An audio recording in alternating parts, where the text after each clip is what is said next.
Ladies and gentlemen, we should get ready for the 8th Danube Ports Days edition. Robert, how many do we have more to register?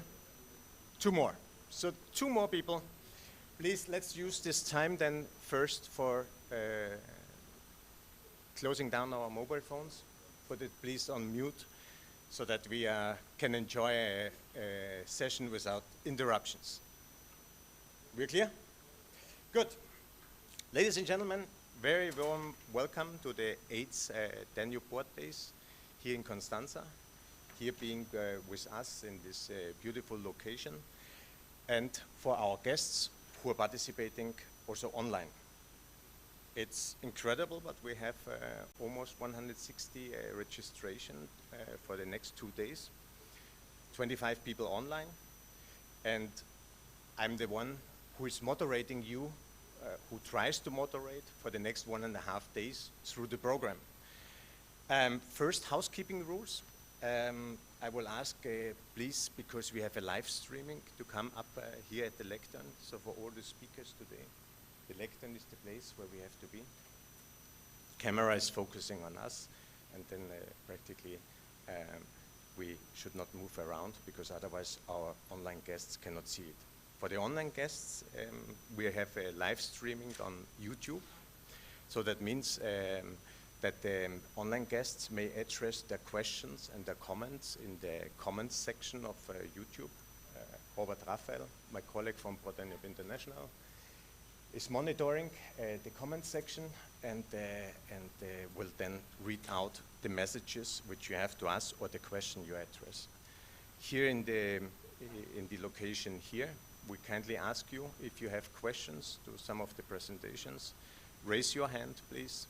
You will be supplied with a microphone, and then please wait until you are called, until the microphone is switched off, so that everyone also online can join for your questions. Yeah, otherwise, let me see. I have said almost everything. Beside that, we have a program which is filled up with a lot of presentations today and a lot of speeches. And I have 2 cards here, one yellow card and a red card for all the speakers. So everyone got a time slot, so we have to keep the time because 1800 we will have dinner served at the location where also now the lunch was served. So that means 1800 is the latest time when we should finish today, and we hope that we can make it a little bit earlier as it is planned at 17:45.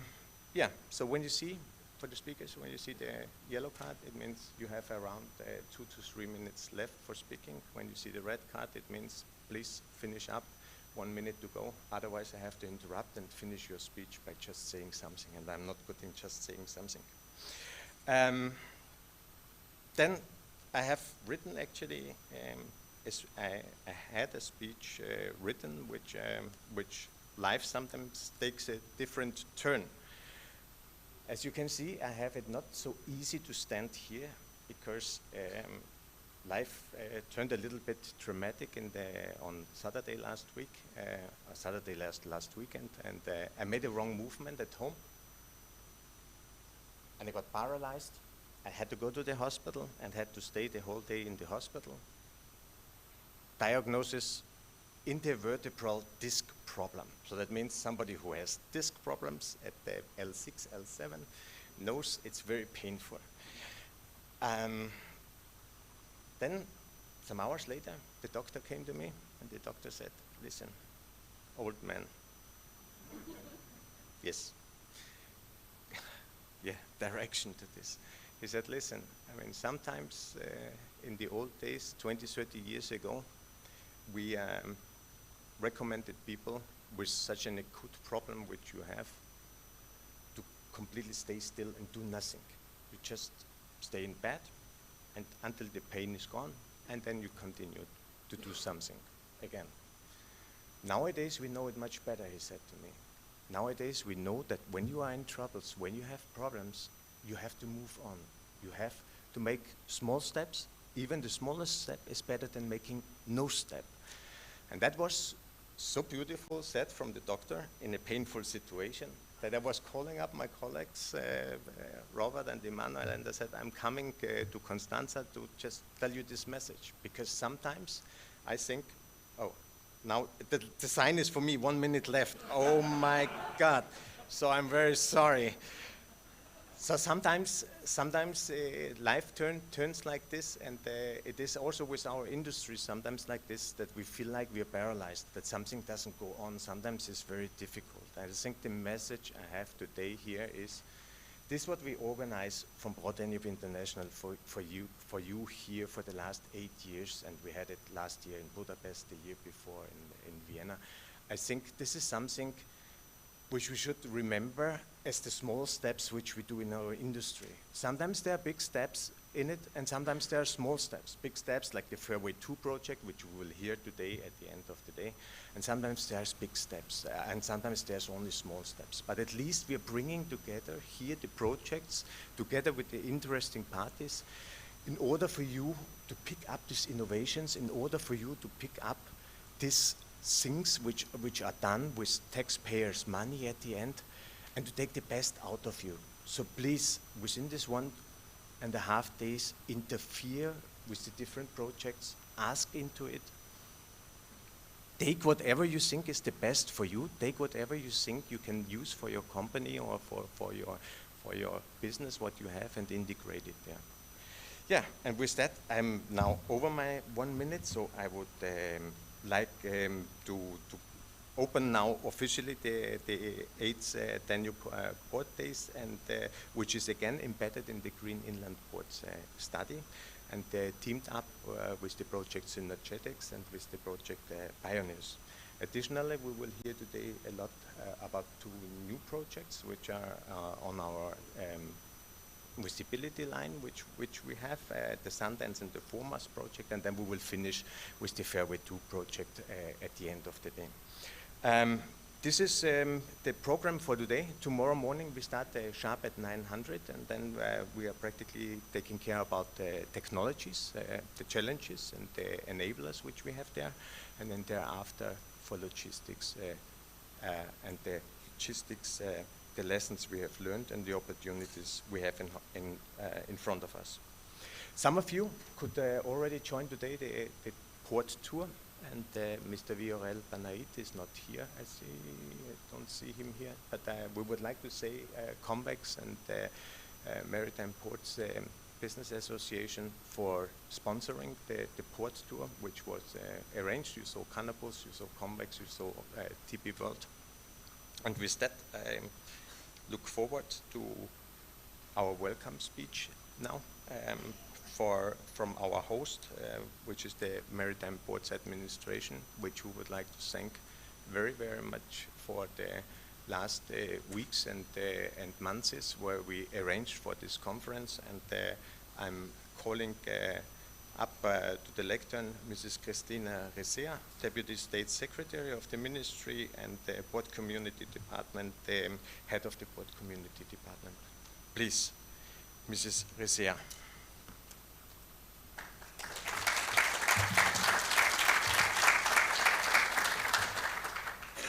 Thank you very much. Good afternoon, everyone. Distinguished guests, esteemed partner, on behalf of Port of Constanta, it's an honor for me to welcome you to the 2025 edition of Danube Ports Days, organized by Pro Danube with the support of Pioneers, Green Island Ports Study, SYNERGETICS, and the Danube Ports Network. For us, the Danube River is more than a waterway. It's a lifeline that connects the Black Sea to Europe's heart and turns Constanța into a gateway between regions, cultures, and economies. This role brings us both opportunity and responsibility to help transport on the Danube evolve in the line with Europe's economic needs and sustainability goals. The European Green Deal gives us clear direction: climate neutrality by 2050, and we are fully committed to this vision. Through our Green Port Master Plan and projects like ECOLD, Clarion, and Pioneers, we are investing in green infrastructure, modern multimodal links, and new technologies to become a regional leader in the energy transition and the driver to decarbonization. We know we cannot do this alone. Western Europe ports like Anvers, Bruges, Port of Rotterdam, Port of Hamburg, Port of Barcelona show how far collaboration and innovation can take us. Their experience inspires us, and we bring similar solutions to the Eastern Danube region. That's why Danube Ports Day matters. It gives us space to share knowledge, to spark ideas, and to build the partnerships that will shape the future of inland waterways transport. Tomorrow's B2B session with the Pioneers Consortium will show practical innovations from modular electric propulsion and automated vessels to AI-driven cargoes and optimization and 5G-enabled operations. The Port of Constanta is ready to work alongside with all of you to accelerate this transition, embrace innovation, and make sure that Danube stays at the heart of Europe's green and sustainable future. Thank you, and I look forward to the inspiring dialogue and partnership that will grow from this Danube Ports Days. Thank you very much.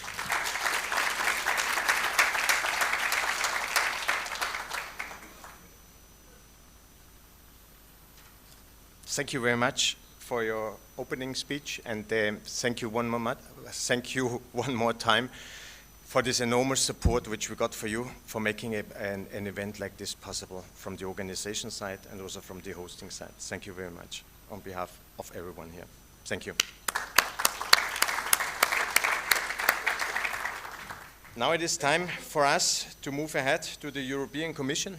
Our first keynote speaker we have on our program today is Mr. Lucien Marchantis. Lucien is a policy officer at the European Commission, responsible for port and inland navigation, and in this function he also oversees and has a hand over the project, the Green Inland Port Studies. So, Lucien, may I ask you for your keynote speech? Thank you.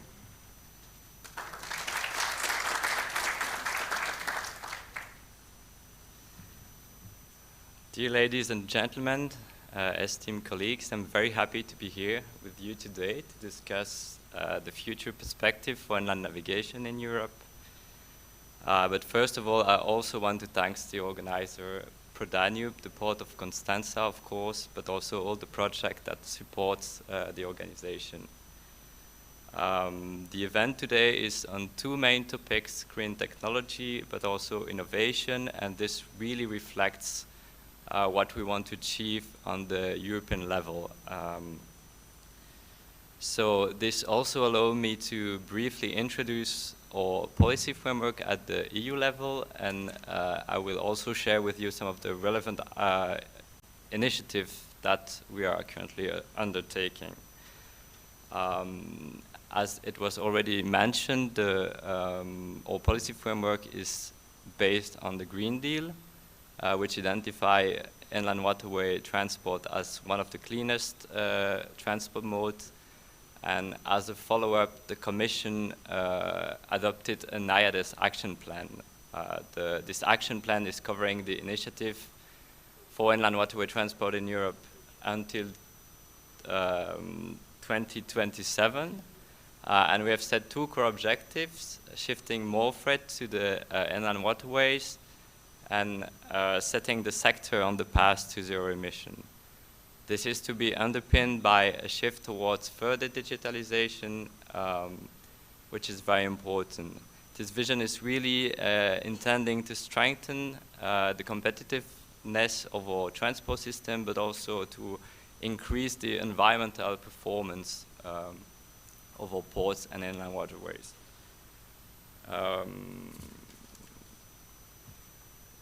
There is also a big role for port in this vision. It's very clear from the new TEN-T regulation that ports are key nodes and they are very essential to make the trans-European network more efficient, smarter, and more interconnected. We have also seen from the previous crisis and the ongoing crisis that the port play a key role in the resilience of the network by preserving the supply chain. The solidarity lane are a very good example, but that's not the only one, and so this is very important. The ports are also key players in the green transition.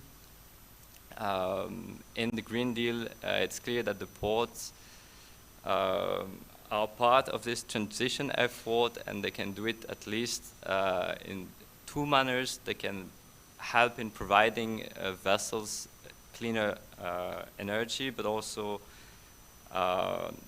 by lowering their own environmental impact from port operation. This is, for instance, cargo handling, retrofitting. We saw in the Port of Constanta that some of the equipment were about to be changed or already changed, so that is already a very good sign. Thank you very much. To support the port in this effort, because we know that it's not always easy, the Commission also are currently undertaking the Green Inland Port Study, which is really aimed to support the ports in this transition. I won't say more about it because we have the Green Inland Port that will speak this afternoon, so I won't bother you with the details, but you will hear more about it. And then the last point is the digitalization that is much needed for a transport system. It's very important for the efficiency and the reliability of the navigation. It's very important to integrate inland waterway into the multimodal supply chain and to reduce as much as possible the administrative burden. And in this regard, I'm very happy to announce two news. So the first one is that the River Information Service Directive will be soon formally adopted. We expect the formal adoption by the end of October, which is a great step towards further digitalization and improved transport management. But I'm also very happy to announce that we are launching a new study this month on the implementation of the digitalization vision for inland waterway. The objectives are really to further elaborate the digitalization vision that we already have and to identify a key step towards implementation. The contract was just awarded, and it will be conducted by a consortium led by the IWT platform, and including some of the members that are here today, the Danube Commission, Organised, and Viadono as well. In order to implement everything, the question of funding is key. As you may know, we are coming to an end to the current multi-annual financial framework, but the Commission came with a new proposal in July.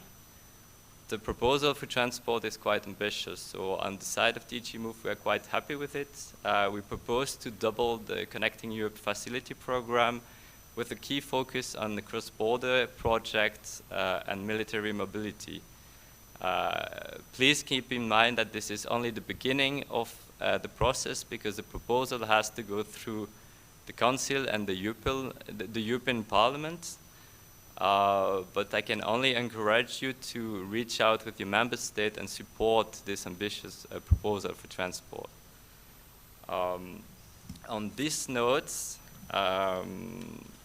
I just want to wish you a very fruitful discussion for those coming days. I'll be happy to discuss with any of you on what I said and on other issues as well. But thanks a lot.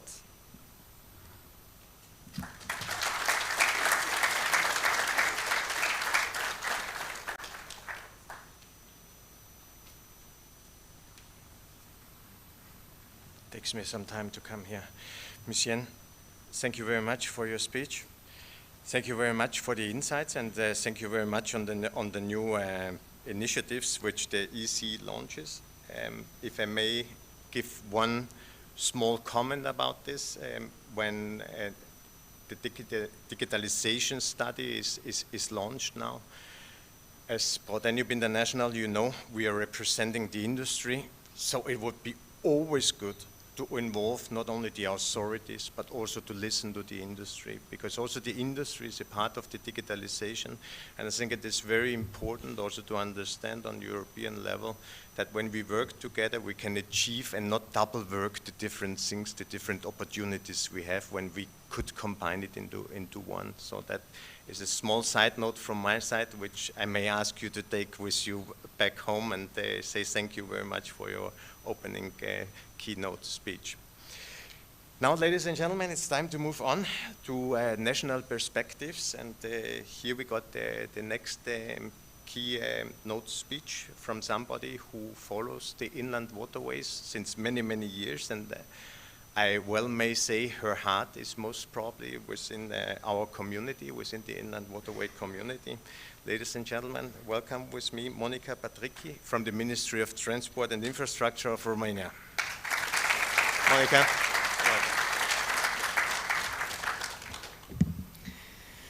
Good afternoon. My name is Monica Patricchi. I'm working for the Ministry of Transport and Infrastructure of Romania, the unit for public policies and strategies, and I'm involved in the coordination of the priority area 1A. Dear ladies and sirs, dear friends, because I see here a lot of familiar people, I would like to sincerely thank you for the kind invitation to take part in the, this edition of Danube Ports Day event, the edition of 225.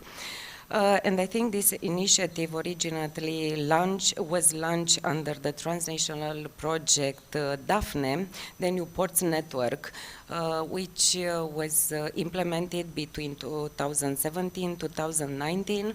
And because today we are speaking about a lot of transnational projects, I would like to highlight this project, which in my opinion was the first large-scale transnational projects on the Danube region dedicated specifically to ports, uniting a consortium of 14 partners from 6 Danube bordering states.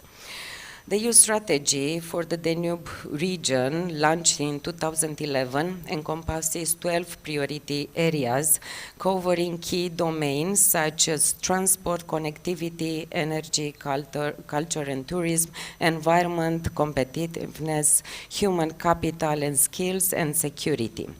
Priority Area 1A, Waterways Mobility, is jointly coordinated by the Ministry of Transport and Infrastructure of Romania, the Federal Ministry for Innovation, Mobility and Infrastructure of Austria, and via Donau, the Austrian Waterway Administration.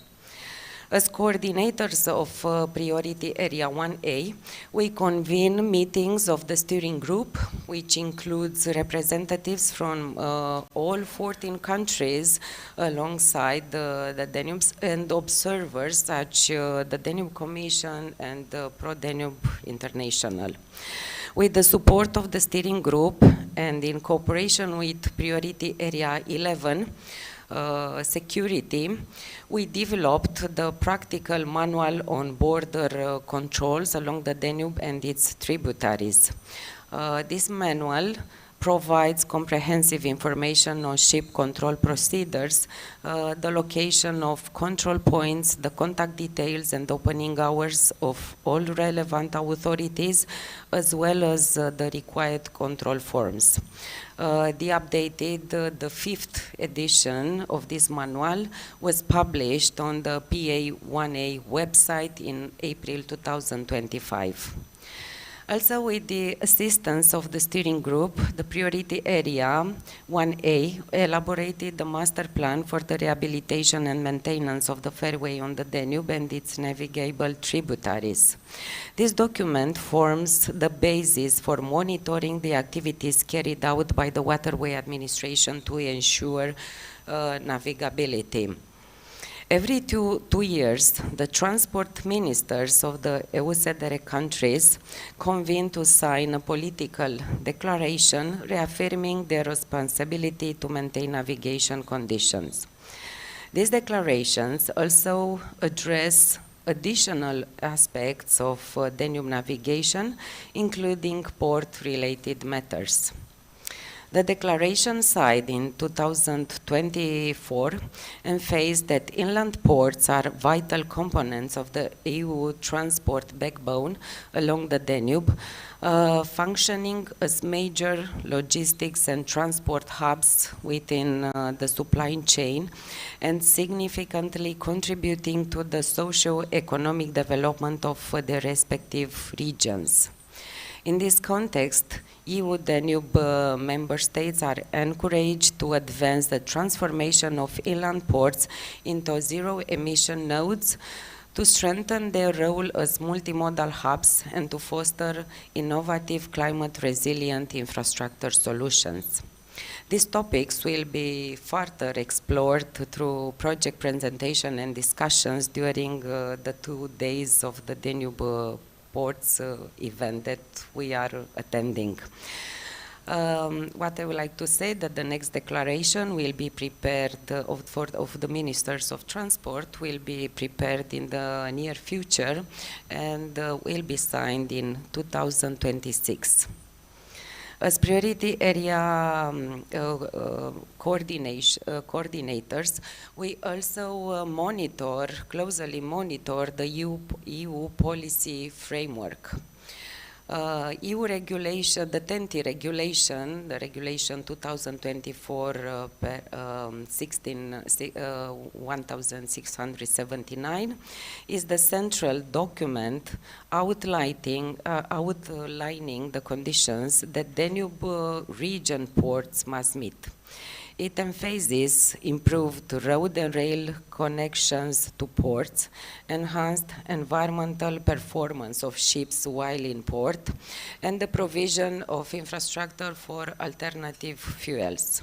This regulation will soon be complemented by a comprehensive EU port strategy, which, according to the documents currently available, will focus on competitiveness, the energy transition, security, including cyber security and military mobility, external relations, innovation, social issues, skills and safety, as well as investment and financial support will be covered by this strategy. So, ports remain a sensitive and highly competitive sector, often vying to attract cargo flows. At the same time, each port possesses its own unique character and plays a crucial role in serving the economic area in which it operates. Their development pathways are distinct, combining infrastructure modernization and equipment upgrades with broader dimensions such as energy transition, digitalization, cybersecurity, and social responsibility. In this respect, we particularly welcome the master plan for the digitalization of ports and terminals, an important deliverable released in 2025 under the Green Inland Ports project. The current edition of the Danube Ports Day offers us a valuable opportunity to learn about the results of ongoing projects, to engage with the private sector on new transport and logistic technologies, and to reflect on the innovation shaping the future of inland waterway transport. Thank you for the kind attention, and I wish you all to have fruitful and inspiring discussions today and tomorrow.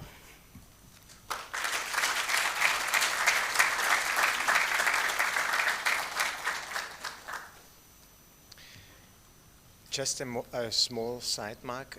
Somebody in the room has most probably the live streaming on, because we can hear 1 second later what is said. So if you have the live stream on YouTube, please just mute it so that it is completely silent, because it might disturb the speakers.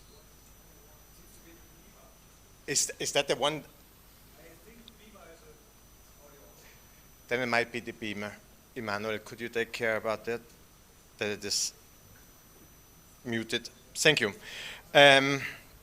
Monica, yeah, many thanks for your nice words, and you're right, yeah, it was the first time in the Daphne project when the Danube Ports Days were launched, and I think it is also a perfect example of how something launched in a project can survive over many years and be an integrated part of a huge community. And you also thanked us, but actually it is us who have to thank you, because we really know that we have a huge supporter within the Transport Ministry with you and for our sector, yeah, who is fighting for the best of our sector. So thank you very much for that and for the last years. Now we are moving on to an international network, to the transport community.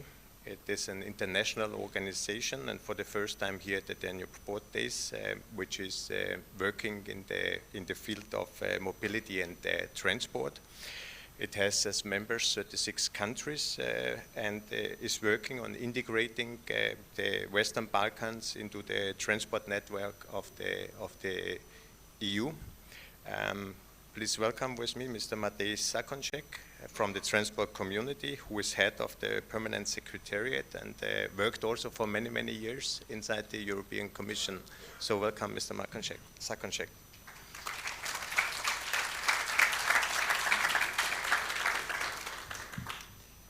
Thank you very much for these welcoming words, and also, of course, thank you for inviting transport community to these very important days today here in Constanța. At the same time, I think all of us who are a bit red in the face, it's not because of the lunch, it's because we had a very nice, very informative tour of Constanța port, which was also very sunny, but really beautiful, and also very telling of what is your ambition, what is our ambition when it comes to really integrating our transport systems, our ports, our inland waterways, our seas into one network. Thank you very much, first of all, to the organizers, Pro Danube, Mr. Rafael. Also, I see here the friends from the Danube Commission, Director General, Mr. Zaitz, representative from the EU projects, but also from the Western Balkans. And allow me to say specific welcome also to our colleagues from Moldova and Ukraine. Colleagues from Ukraine have traveled 24 hours with a bus to be here with us today. So a big applause to everybody here. Thank you. When it comes to what you are doing, what we are doing, Constanța as a city could not be the better example. The city that is really the window to the world for Romania, the largest port in the Black Sea, the gateway, of course, through the canal to the Danube, all the way to the Rhine, the lifeline for the agriculture products now, also from Ukraine in the last years. And if you want, the entry or the exit to the European Union when it also comes to our ambitions and connectivity to the Central Asia, to the Caucasus. This is the story of Danube, this is the story of Black Sea, this is the story of Constanța. Allow me now to focus a little bit on Danube, our second longest river in the world, really crossing so many different countries and really connecting and being the focus of what we are also doing in transport community when it comes to the inland waterways. It was said a little bit before what we are doing as an organization, and it really focuses on working on two parallel tracks. On one is really focusing on legislation, helping all the countries who wishes to join the European Union to transpose and implement all EU legislation in inland waterways and beyond when it comes to, of course, the way we organize the work in transport. That means what we said before, the navigation systems, the river information services, technical regulations, e-freight and beyond. At the same time, and that's the parallel track, is we are supporting the projects.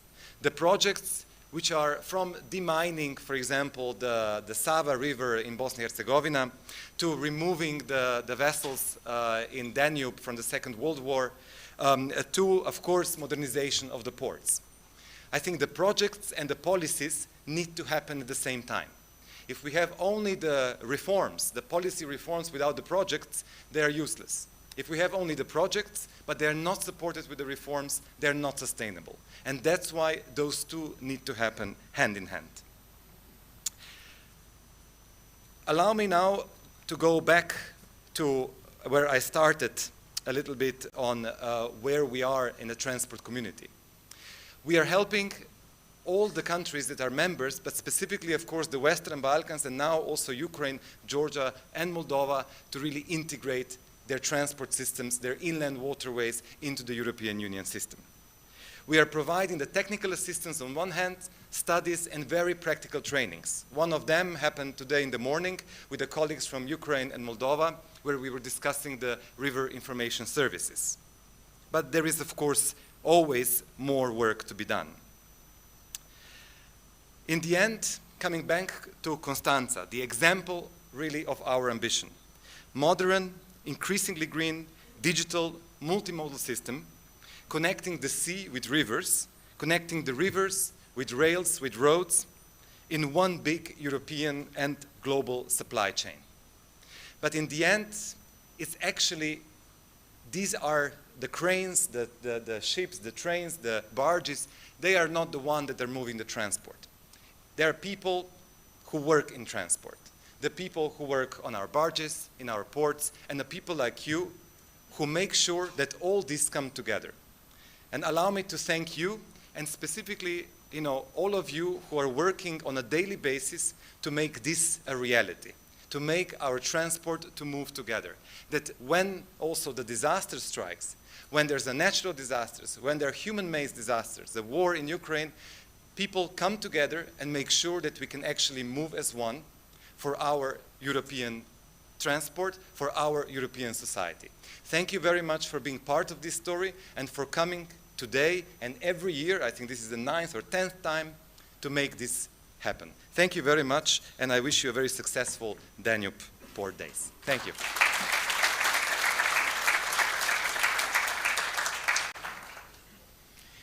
Mr. Zakanjak, thank you very much for your keynote speech as well. It is great for us to hear what is going on in your sector, so I think you are a welcome guest and in the future with pleasure at the Danube Port Days, because this is where I think a platform like ours can help you to distribute what was achieved and what is on your agenda for the coming years. So thank you very much for this time.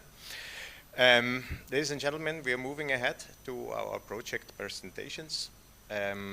We have now a series of projects at the same time, which we would like just to go through with you. The presentation is will be performed by 3 or 4 different people. Why?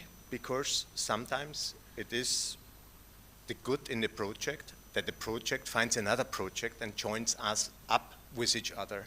Then projects find common elements, find common directives, find common directions and elements which they can share, and then they are teaming up and making something bigger out of it than each project for itself.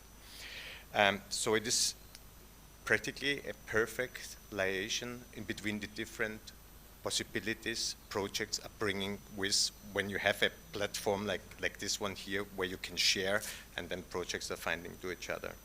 The presentation will start out with the Green Inland Ports presented by Jasper, and then giving on to Peter van Willig, I think so, who is from the port of Venlo, and Tim Turant, who is then from the SLR Consulting, completing on the Pioneers project. So Jasper, may I ask you to start up?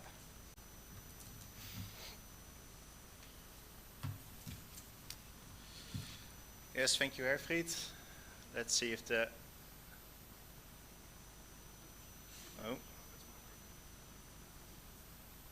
Apologize.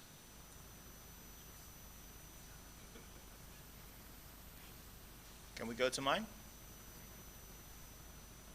I won't touch anything. I will say a few introduction words, and then in the meantime we'll put on my presentation. Thank you, Herfried, for an introduction. For those of you that do not know me, my name is Jasper Tanis. I work as a consultant, EU consultant in the field of transport and mobility at Organised. And actually, while we are looking for my presentation, I think it's a nice opportunity also to thank Pro Danube for the organization, to thank you, Herfried, to thank you, Robert. Now this is the third year that Danube Ports is on the program for the Danube Ports Days. The first one was in Vienna, and the second one was in Budapest. And the cooperation has always been very pleasant. So thank you for that. Thank you for that cooperation. Would also like to thank the Port of Constanta for hosting us here and for organizing the very excellent tour this morning. And today, then, what I would like to do with you is to introduce you to the Danube Ports study. We're currently in the third year.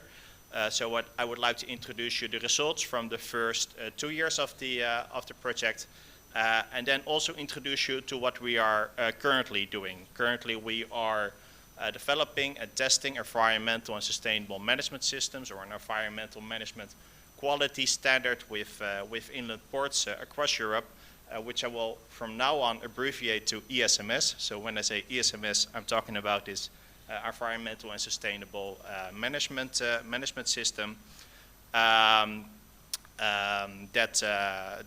I will be introducing to you, and I will briefly explain you what we are doing. What I will also do at the end of my presentation, but I will already do it now, is to invite you to our final conference in Vienna at the 26th and 27th of November. So this is really your opportunity to provide your input to our work, also to provide your input to the recommendations that in the end we will provide to the European Commission. So you're very well invited to be there. If you have questions on the event, please let me know, and then of course we can discuss that further. So today, like I said, I would like to introduce the key results. I would like to introduce ESMS systems, and then also what I will be doing in the end is give the floor to Peter, indeed, who is testing these ESMS tools for the port of Venlo. Actually, I think it's the first port that has fully finalized the entire process and provided feedback. And then Peter, as he's involved also in the Pioneers project, will be the bridge to the presentation of Timothy. We're now starting. What is the ETA on slides? 2 minutes. Okay. I will try to introduce you already the key background of the project. I think that's important for you to know. Important to know is that for those of you that are hearing about this project for the first time, yes, thanks Lola, that are hearing about this project for the first time, that actually this is a pilot port project,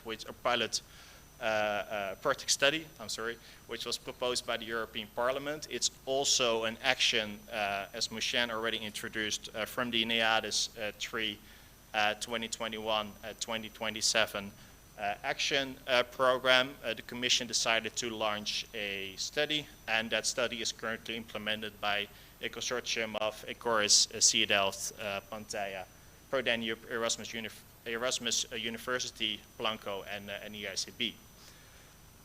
We are in the third year, so we already achieved a lot of outcomes. And today I will be introducing you to the Port Environmental Impact Calculator, to the Digitalization Master Plan, and to ESMS tools.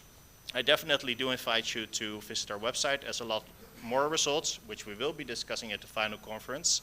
A lot more results are available at the website as well, for which we don't have the time today to go into detail.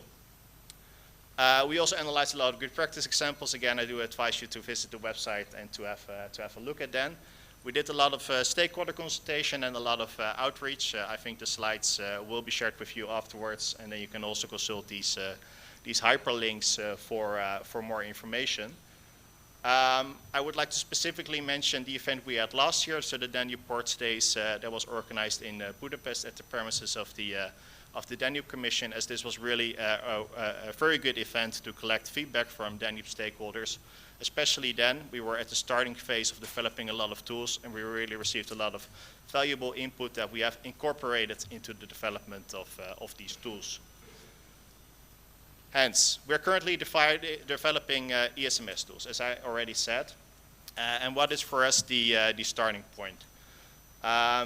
What we saw in our first 2 years in our conversations with inland ports is that we saw quite a significant or quite a lot of need for guidance and solutions when it comes to well, the implementation of measures to overcome environmental challenges.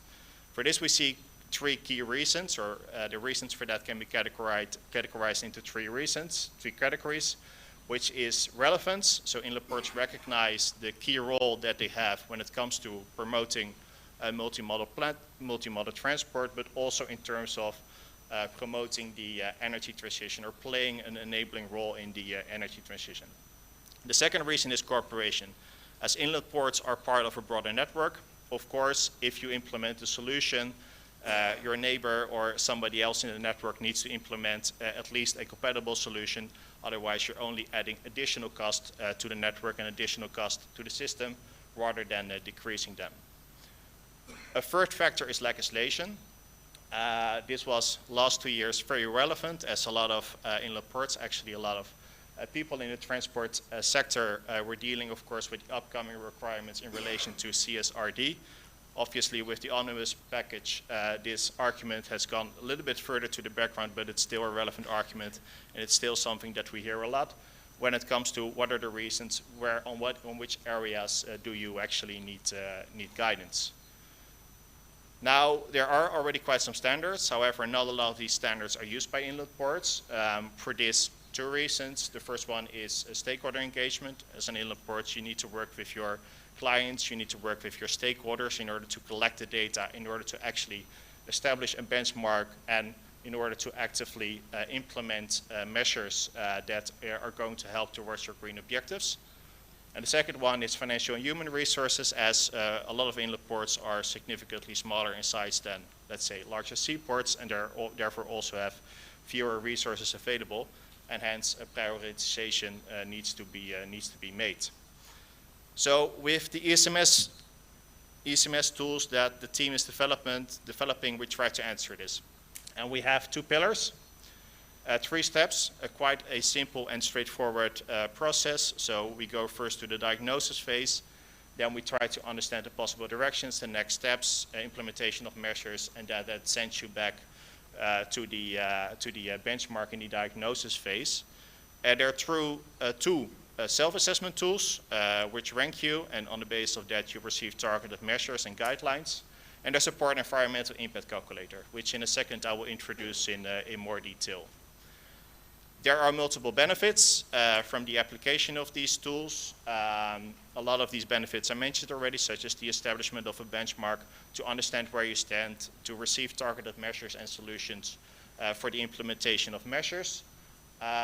There's also one significant benefit for the European inland port sector as a whole, which is, if it's jointly adopted, it helps you to gain visibility for, let's say, your sector needs, also towards policymakers, to inform them of what the sector is needing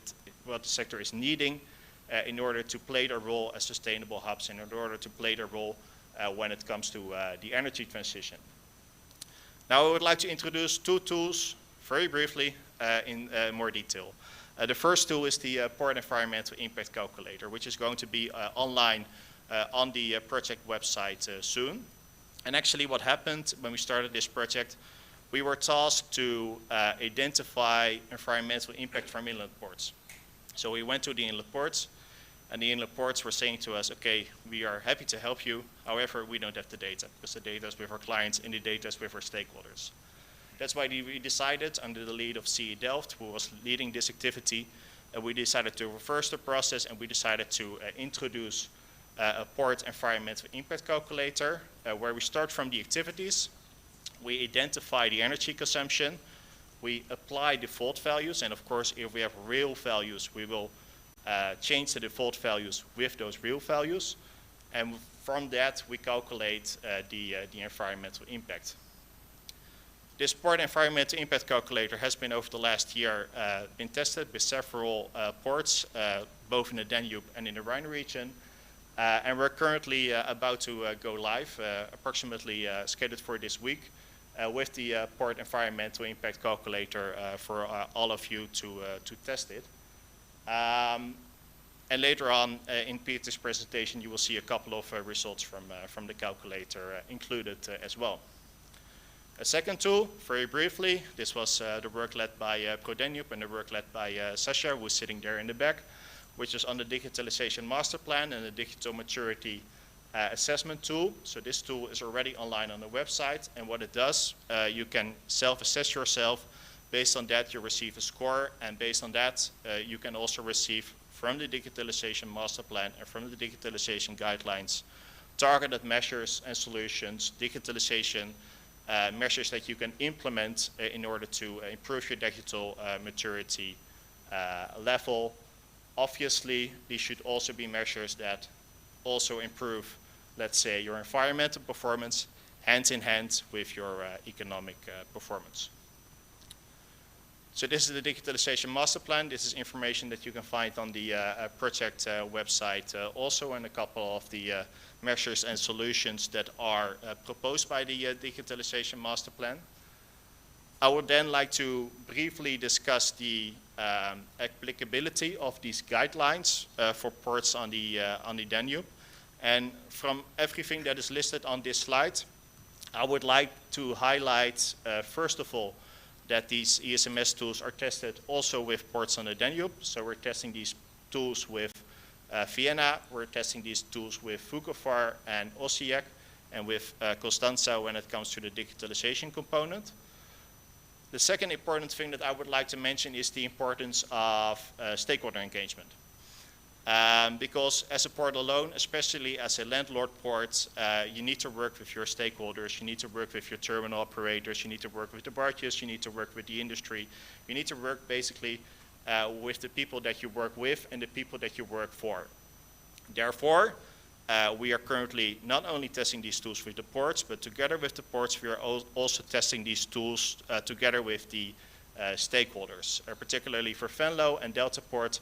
Stakeholder sessions are organized. These results are meant to be incorporated into the guidelines as well. And such good practices can, of course, also be tested and transferred to Danube Ports, as in Danube Ports also, in a lot of cases, we deal with landlord ports. Given the time, oh, sorry, I need to.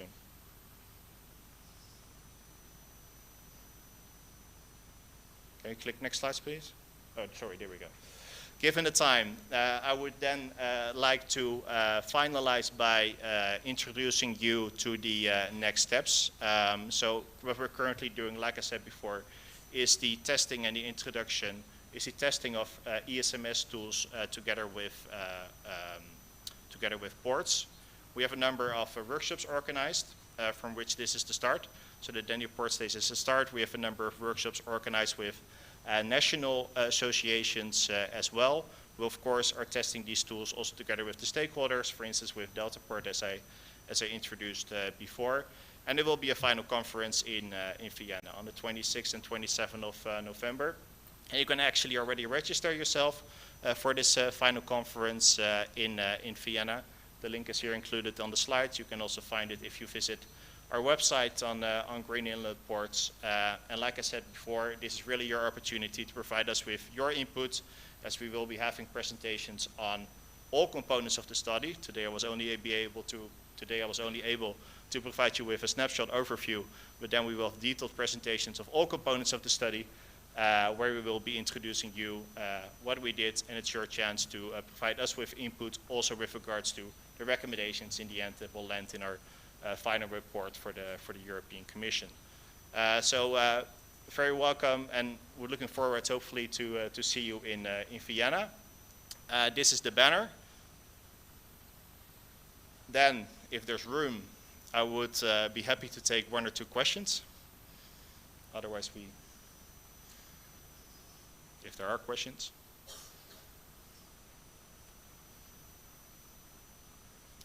If not, if not, I would like to give the floor to you, Peter, to let's say introduce the perspective from the Port of Venlo and the story from the Port of Venlo And the results from the application of the environmental and sustainable management tools, and then also to be making the bridge to the presentation of Timothy. So then, Peter, the floor is yours.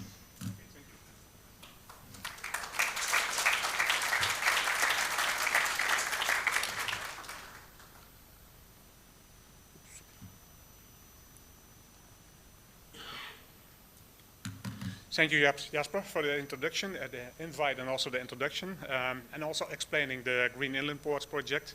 It makes my presentation, I think, much easier, but I don't know how many time is left of the 20-minute time slot, so maybe I have to speed up a little bit. Okay. Yeah. Thank you. Yeah. What's my presentation about is, I think, our experience with using the tools of the Green Inland Ports project, but first I would like to tell a little bit more about myself and also about Venlo. So my name is Peter van Wielik. I work for the city of Venlo, and I'm the project manager for the Port of Venlo, and also the program manager for Pioneers. Venlo is one of the most important hubs, logistics hubs, I think, in Western Europe. It's located, of course, in the Netherlands, in Holland, just near the border with Germany, and it's located on the North Sea Rhine-Mediterranean corridor of TEN-T. And Venlo is, I think, very good located when you look at the connections to Antwerp and also to Rotterdam. We have multiple train connections running daily to Rotterdam and also Antwerp, and also we have deep sea slots at the terminals, at the deep sea terminals. And Venlo, when you talk about Venlo, we talk about logistic warehousing. I don't know if you know how many square meters Rotterdam has as logistics warehouses. It's around 2.4 million square meters. Venlo is the same. That's Venlo. It's all about logistic warehousing. It's all about train connections. It's all about inland waterway connections in Western Europe. And also in barge terminal, of course, and 4 rail terminals with in total capacity of 2 million TEUs. That's Venlo. But Venlo is also working on sustainability. Our port vision goals are clear, and we want to work and become climate neutral by 2050 at the latest. This will create, I think, social value and foster broad prosperity. And now back to GRIP, our experience. We tested the environmental impact calculator, we tested the environmental maturity test, we did the environmental maturity test and also the digital maturity test. These tools helped us to improve our Green Port Master Plan for Pioneers. I will introduce this later on. When we talk about emissions in the Port of Venlo, when you want to become climate neutral, you need to know where you stand now. You need to have a starting point, and GRIP helped us to gain better understanding of our emissions. We also learned, although there are many ways of calculating emissions, there are not many frameworks for doing so, at least not for a whole port. And the Green Inland Port project helped us. And also within the Pioneers project, we are developing frameworks for measuring emissions. And when we talk about the environmental maturity level, we achieve level 3 out of 5. That's nice, but not 5 yet. Our goals, I think, are very clear within the EU project. Pioneers, we try to refine them. We are establishing a port community with a variety of companies and knowledge institutions. We are setting KPIs and building our own monitoring system. We hope to do this in a digital twin environment. And we hope to speed up that we can achieve level 4 or maybe level 5 in the next coming years. How are we doing this? I'm not going to explain the whole slide, but one of the things we are doing is to try to reduce energy consumption by workers in the port area. Behavioral projects to encourage people to cycle more or to make use of public transport. but also provide incentives for development of eco-friendly buildings, for example, install solar panels or using heat pumps for heating, or using OPS. Last week, our City Council approved the next step in the OPS installation process at our port, the technical design and the operational model. And by 2027, we hoped to implement the OPS system in our port. We also promote a lot of model shift and multimodality. Several logistic agents or brokers are active in our port area to promote the shift to water or rail. When we talk about the digital maturity level, we are at level 2 out of 5. We are a little bit behind, could you say. But just 2 weeks ago, a project manager for innovation digitization started working at our port. We hope to take some major steps in the coming years. We want to integrate our port fee system into a national or even EU system. This would mean that it wouldn't matter anymore which app or device a shipper is using in your port. Lastly, we're also aiming to implement, as I already explained, a digital twin for a number of objectives. These include monitoring, asset management, and vessel management, as well as strategic purposes. We hope to achieve a level 3 or higher very quickly. Oops, back. Oh, wrong. There's going something wrong. It doesn't matter. Is this all relevant to the Danube ports? I don't think so. But what is relevant of the grip tools and the lessons learned from pioneers, it helps you to raise awareness in your port, to improve your understanding of your port and identify areas for improvement. What do you need to do in the coming years?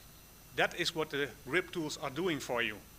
It helps you to raise awareness and it helps you to see what your next steps could be. But you need to put effort in it, to engage stakeholders, to have regular meetings with your stakeholders, to be transparent in your communication and build partnerships. That's important, and GRIP helps you. So our lessons learned are on this slide. And one of the things is, on this slide, your license to operate is at risk. When you don't improve, you will be left behind. So you need to improve to have your license to operate to be safe. And that's what the collaboration between GRIP and Pioneers in Venlo generated. A lot of positive energy, and I wish you the similar experience. That's about the Green Inland projects. I'm now stepping over from GRIP to Pioneers. It's a really small step with the same person who will present this, but I will do this together with Timothy Durant. He will take over in a few minutes. What are we going to present? Firstly, I will introduce to you the Pioneers project. Then I will explain something about the Green Port Master Planning, our methodology we are using within this project. And then Tim will take over and he will explain our 19 demonstrations within Pioneers. And afterwards, maybe there's some time left for some questions. Pioneers is a 5-year marathon. Pioneers is also an acronym. It stands for Portable Innovation Open Network for Efficiency and Emissions Reduction Solutions. Quite a mouthful to explain. So it is easier to call it Pioneers. Our aim is to reduce greenhouse gas emissions in our ports. It's a consortium led by the Port of Antwerp-Bruges and 47 other partners. We have also a sister project. It's called Magpie, and that's led by the Port of Rotterdam. And the duration is from 2021 until September 2026. And we get funds from the European Union in an amount of 25 million euros for all those projects. Like I said, some ports across Europe, Port of Antwerp-Bruges as a lead partner, but also, of course, the host of today, Constanța Port, the Port of Barcelona, and we are also very proud to be part of this consortium as an inland port in Venlo. Over here you see an overview of all the partners from 11 countries, including terminal operators, transporters, freight forwarders, knowledge institutions, technology developers, innovators, and also governmental agencies.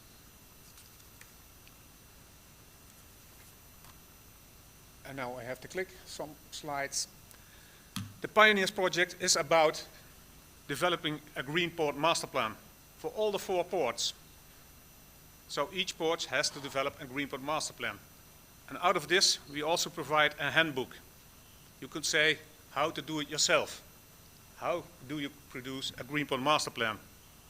And it also contains 19 demonstrations within 4 pillars: green energy, sustainable port design, model shift and flow optimization, and digital transformation. Tim will tell you all about those projects. And now I'm going to explain you something. In a way, it's really difficult to understand. It's a multi-level perspective. I'm going to read it from my notes. It's developed by Gils in 2004, and this multi-level perspective has become international recognized model for analyzing transitions. In the Green Port Master Plan, the MOP provides us a framework for understanding how the port ecosystem can transform in response to societal, technological, economic, environmental, political, and regulatory dynamics. At the landscape level, at the top of the picture, it's about major external developments. They put pressure on our systems. Although ecosystems are generally resilient and attempt to restore stability following shocks, the current pressures, such as the European Green Deal and the energy transition, are so significant that they are destabilizing our port system. This creates a volatile, uncertain, complex environment in which power relations and investments priorities shift. On the bottom side of the picture, it's about niches. Niches are protected spaces in which new practices, technologies, and organizational models can emerge. These include technical innovations, such as new ways of doing things, as well as non-technical approaches, such as regenerative business models, energy, communities, and data spaces. When aligned with the landscape pressures, these niches can challenge and eventually transform the dominant regime. The regime in the middle refers to the established structures, practices, organizations, rules, and institutions that shape the current ports ecosystem.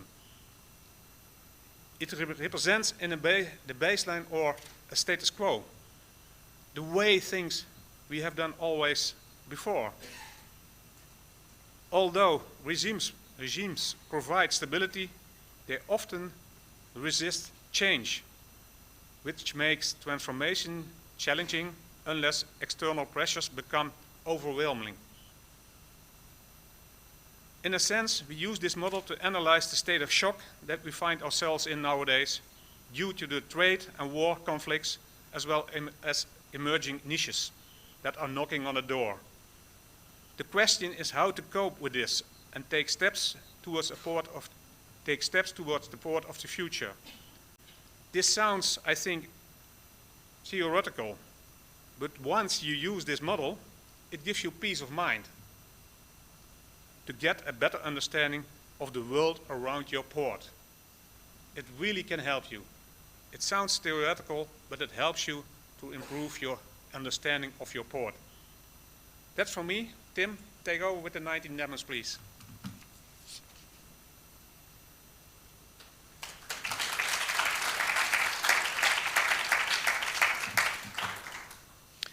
Thank you, Peter. It's my pleasure to be joining the Danube Port Days for the first time. I'll get right on with the presentation because I think we have limited time.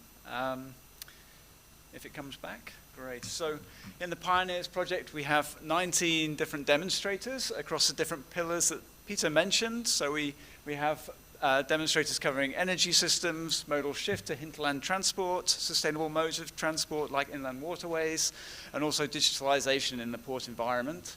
If I covered all 19 of these now, I would definitely be getting the red card. So I've selected a few of these that I'll cover.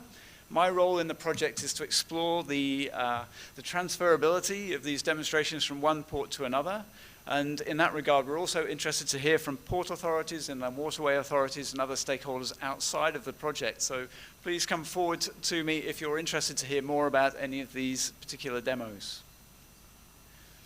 So I'd just like to say that we have a short survey as well. If you're interested in any of the demos I present, there's a QR code with a link to the survey. You can access those after the presentation. You can also, of course, just approach me in the traditional way as well during a coffee break. So the first demo I'd like to cover today, green circular concrete. So we're starting with demos of interest for port authorities. The Port of Antwerp is in the process of developing a very large new container terminal. There'll be a huge amount of spoil that is excavated from the port area, and they wanted to understand how they could reuse some of that waste material in the construction of new quay walls. So they've been looking at using the fine sands, the silts that are present in the ground there, as part of the concrete specification. This work has been taken forward. It's required a lot of testing of the new concrete specifications. There have been challenges to that, but yeah, it's been tested, as you can see in the image, in the tidal zone of the harbour, and they've achieved the certification that is required for insurability. So a great way to reduce the import of high quality sands and use what you have near the site for port infrastructure projects. So if you have an infrastructure project coming up, then please let us know and we'll see if we can do something similar in your area. Staying with port authorities for a moment, and Barcelona in this case, there are a lot of leisure vessels going around the port, and the port realized that for safety reasons it needed to get better tracking of the vessel locations. So they've been testing use of camera imaging transmitted via the 5G network in order to track smaller vessels and to present those on a GIS dashboard at the Port Authority. So that's then combined with the AIS and radar data that they have already. So that's from the Port of Barcelona. If you have great vessel tracking data, then you can move on to also improved vessel tracking optimization. So this is moving back to the Port of Antwerp for this demo. It's been run with demo leader Makomi. They've been undertaking modeling of vessel traffic movements around the port to see how, in this complex situation in Antwerp where there are lock gates and different bridges that need to be open and closed at different times, they want to ensure vessels are arriving at the right moment so that they can move most efficiently around the port area. So this has been undertaken with a focus on the lock planning in this case for the demo, but there are numerous traffic management situations that could be relevant for Makomi's software, whether that's short, medium, or long-term planning. Moving across to demos of interest for inland barge operators, then we have a couple here. You may have heard already about the Zero Emission Services work to facilitate electric propulsion of barges. They've produced a modular container battery system, and they've already been piloting that in the Netherlands along a stretch of river that's around 60 kilometers long. During the Pioneers project, there was a feasibility study for a much longer section of waterways of 270 kilometers linking Antwerp to Venlo. That would require battery swapping stations. So the study looked at where can we have these swapping stations? Do they have the grid capacity? Do they have the renewable energy sources that would enable that to be green energy? So that's another example. And these batteries can serve other purposes at your ports, such as grid balancing or charging of other vehicles as well. So it's a nice modular solution. Semi-automated inland vessels. We'll be covering this in more detail during the session. We have a colleague from CFAR joining the conference for these 2 days. What has been experienced is that there are crew shortages around inland barges, reduced number of people training to be captains due to the lifestyle that involves. The semi-automated inland vessels allows a number of barges to be controlled remotely from a onshore control center, and that also enables efficiency gains as well for the vessels. So there's been some testing of these technologies in the area around Antwerp and Willebroek.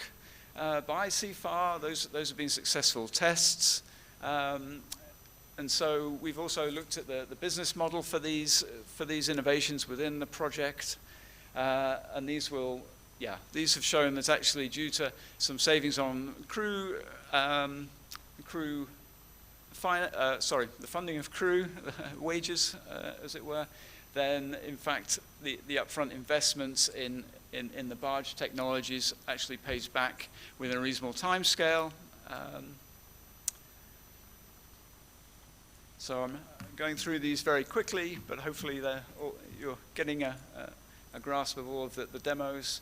And then finally, looking at terminal operators, we have essentially the setup of a microgrid system at the Antwerp Euro terminal. So this has involved linking the existing wind turbines and solar panel generation to an energy management system created by Universe, which then results in the battery storage solutions being used. That's allowed them to move away from a grid reliance and use the wind and solar energy, which is cheaper in a better way on the terminal.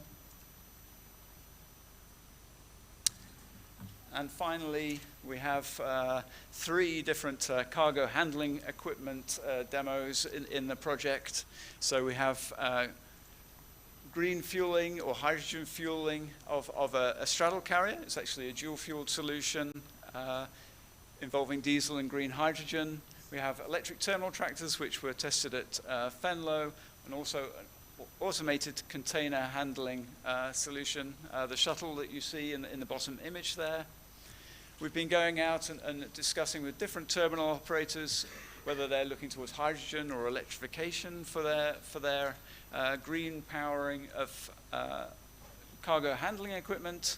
The result so far is that most terminals are looking towards these electrification solutions. It'd be really interesting to have conversations with you to understand what fleet requirements you have and how you're approaching this question. So that's a very quick overview of many of the demos that are being taken forward in Pioneers. We'd be really pleased, as Herfried said at the beginning, there's been a lot of knowledge and experience gathered during the project, so we'd be really pleased if you follow our stakeholder community at Pioneers, and there will be some further training sessions coming up in the near future. We've already had 2 rounds of training sessions, and the Wave 3 will actually, it says September on the slide, but that will actually be taking place probably late October and covering some of the cargo handling equipment demos I just mentioned. There have also been a series of digital twin applications in the project, covering also the greenhouse gas emissions monitoring. So various areas of interest for different port stakeholders. And it'd be great to hear from you again in the future so that we can pass on some of what we've been doing in a bit more detail. So thank you for your attention, and if you have any questions, I'll be very pleased to answer.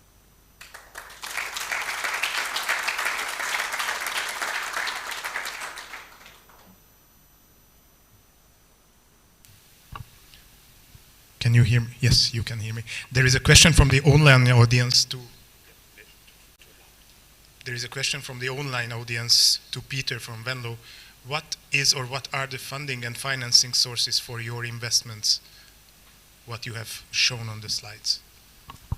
At the moment it is the Pioneers funding program, and when possible we are going to look in other funding schemes, of course, but we are now in the phase of developing the Green Port Master Planning, plus also setting our roadmap for the coming years, and then we are going to see and find our finances for this. So I don't have an answer to that question at the moment, so we are investigating. Other questions? Kim? We're doing this together. Okay. So I have two short questions, or two subjects that concerns us. We do a lot in improving the green gas emissions of shipping. And now we see a lot of obstacles because the alternative fuels are A, not available, and B, more important, they are not allowed to bunker in many inland ports. So, for example, hydrogen, everybody's talking about it, but how to refuel your hydrogen ship, or methanol. It's allowed as a seagoing vessel fuel, but it's not allowed by the EU to use in an EU Stage 5 ship.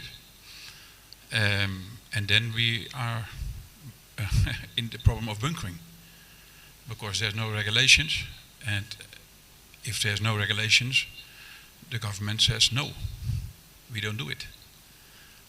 Nobody wants to try it, and nobody wants to be the first. How we solve that problem? Because it stops a lot of innovation. If we have a green port with all the equipment green, and we cannot reach with ships with alternative fuel. What are we going to do about it? Yeah, what are we going to do about it? A really difficult question, I think. At least the answer is difficult. What we are doing in the Netherlands is building a program in calling out 7 locations to be the bunker stations in the Netherlands for hydrogen and other clean fuels. It won't be Venlo. In our province it will be Maasbracht. I don't know if you know about it. That will be the bunker station for our region. And we are now working how to develop this. But how it's exactly going in Maasbracht, I don't know. Sorry. Okay, so we still have the challenge of the EU community or commission, who will allow the fuel, because the fuels are not allowed in Stage 5 ships. Yeah, it is not only about the allowance of the fuels, it is also about from which kind of fuels or mix of fuels will be the winner in the future. It is really difficult to know. Nobody knows. That's why. So vessels and also ports are hesitating where to invest. We face a lot of projects. They want to invest, but they don't want to be stopped because refueling or the allowance to use the fuel is the barrier. Yeah. So there must be some opening in one side. That's the question. Who is doing this? Yeah, I don't have the answer for you, sorry. But you're a government as well, so maybe you can press the EU to allow a little bit more pilot projects, because in this moment many of these projects are stopped because the simple basic structure is not allowed. Of course, we are also talking to the ministry in the Netherlands, and that's one of the discussion points also. I'm also the chair of the Blue Ports organization in the Netherlands. It's a collaboration of 11 inland ports in our province. And one of the topics is bunkering stations, how to develop them and to have the fuels available for the vessels. Thank you.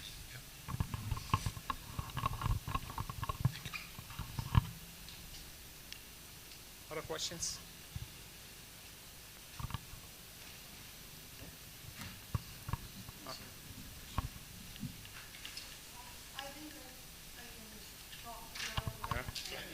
Because the online audience. Online. Okay.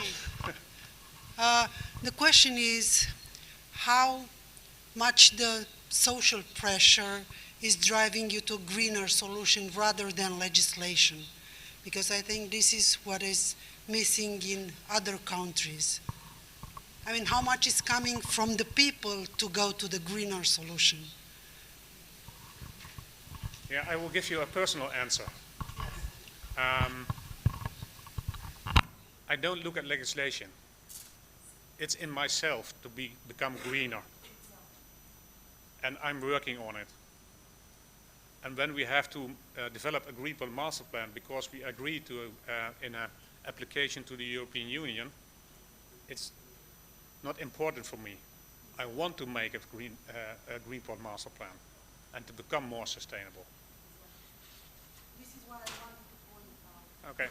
That this is what we always, yes, coming from inside house. I mean, we all have the same targets in European Union, but what drives the change is us individually, each of us, having it in our heart. Thank you. Thank you for everything, your presentation. Thank you. You're welcome. Peter, I think I can add a question to that as well, and that is that we work with the community in Venlo itself in order to involve stakeholders in greening the port and its environment. So I think that is an important part as well of the Pioneers project, which we did last week with involving the different stakeholders. So. Yeah, I agree with you, Arnoud, that we worked closely together with a lot of stakeholders in our port. And they are also very involved in greening our port environment. So it is difficult to get them involved, but once you get them in, you can do this together, and that helps us. We are, as a city of Venlo, we don't have that many tools which we can influence. So you need your stakeholders. And that's about the program of Pioneers, but also I think from the GRID project, is working together with the stakeholders. And keep telling that you want to become climate neutral, that it's from the heart, as you said. That's important to influence and to take your stakeholders into the process.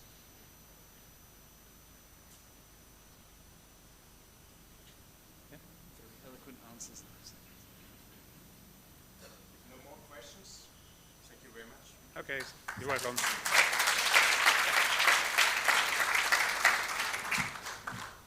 I think it is just fantastic what the young lady over there said. Yeah, I think it is a synonym for our society in the moment that we want to have everything green, but we don't want to give up. That we don't want to give up or build up new ideas how we do the things. Like for example with the alternative fuels, which we know is a chicken and egg problem, and I think it is. We would need more, like you as ambassadors, to tell it to the people that it is us as consumers at the end deciding how we want to have the world or how we want it develops further. Thank you, Jasper. Thank you, Timothy. Thank you, Peter, for your presentations. I think one more time, as you had it in your presentation with the Pioneers project, Timothy, it is very complex. There are many elements which might also be for the interesting parties here on the Danube. So please find your way there. Take a look at what is developed with green energy sources, with alternative fuels or whatever. Talk to the people, because this is why we have this event here. And Jasper, to you, you mentioned the two tools which are soon getting online, or which are partly online in the moment. I mean, we would be happy just to have it on the Pro Danube International homepage, because it's very much visited by users of the Danube. So it might be a way for you to spread it out on the Danube. So very much welcome. Yes, we move on to the next project, to the SYNERGETICS project, which is a project striving for modernization and improvising and innovation in inland vessels, which calling inland ports and make use of port services. It's a project about technologies and greening behind those technologies, and it's led by the DST. So I would like to call Benjamin Frithoff from the TST to the lectern here. Benjamin is the head of department, and that's very interesting for experiments and fleet modernization and emissions. So, Benjamin, please, floor is yours.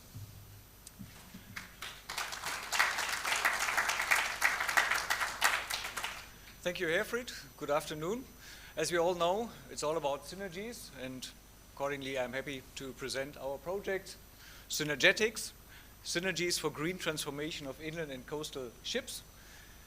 SYNERGETICS is a project with, in total, 18 partners. We have started the project in January 2023. So as you can imagine, after almost 3 years, almost 20 partners have produced a lot of results, and even 20 minutes wouldn't be sufficient to present all of it. So I will try just to make you a bit curious about our project, invite you to visit our website, our LinkedIn page, etc. But first, a brief overview before I hand over to the colleague Martin Quispel from ACB, or Stichting Project Binnenvaart in the project here. So you see here the logos of the consortium. 6 of those are present in the room. Some of them will speak also later. So, as said, we have enough material to fill a 2-day conference, so I speed through some very few highlights. Here our parts on the demonstrators. In total we have 8 demonstrations, 2 of them in full scale. Top left, the crew transfer vessel operating on hydrogen dual fuel in combustion engine, and there's a reason why it's on a crew transfer vessel under IMO regulation. Below, we already heard about the ZES concepts with battery containers. In the middle, it's called model scale demonstrators, even though we used pictures here of the full scale vessels because it's all about retrofitting. The top one is about the aft trip replacement for the 50-year-old vessel Ernst Kramer, operated by Renus company in Duisburg, and below the Bad Deutsch-Altenburg, the pusher from Via Donau. On the right, I brought 2 system demonstrators. Top right, the orange engine, I think we will hear about it tomorrow in the morning. It's about methanol in combustion engines, and on the bottom right, it's the hydrogen fuel cell powered vessel of future-proof shipping, but in the context of SYNERGETICS, we are not focusing on the fuel cell application, but on the power management on board of this vessel. The challenges linked to these demonstrators would fill a day alone, so I invite you to discuss with us during the coffee breaks. So some of our tools, the animation was not intended, it comes from the projector here. The backbone of our main tools is a so-called catalog of green retrofit solutions. And the idea behind is that all data we collect and use in the tools is stored in a database. So we can, during the project, update emission factors, cost assumptions, whatever, for all of our tools, and the updated figures will be used in all the derived deliverables. Then, to announce some upcoming outcomes of the project, on the top right, we have the updated transition pathways and landscape of synergies, which will be published in April next year. We will produce scenarios for policymakers also in April. Also in April, we will publish a handbook for the implementation of the selected greening retrofit solutions. And due in December this year, we have the decision support tool for vessel owners, which Martin will dive a bit deeper in a minute. But before, one aspect of our catalog, which we already produced and published, they are accessible on our website, are the so-called fact sheets covering in total 8 technologies. And the idea of these fact sheets was actually born in the Danube project, where we had been here at the same location about 6 years ago in the Grendel project. Don't know if Manfred is in a room. Yeah, right now entering the father of the fact sheets. So they are updated and available on the website. And yeah, with this, I stop with a very brief introduction overview of the project and would pass the floor to the next talking head, Martin Quispel. Thank you.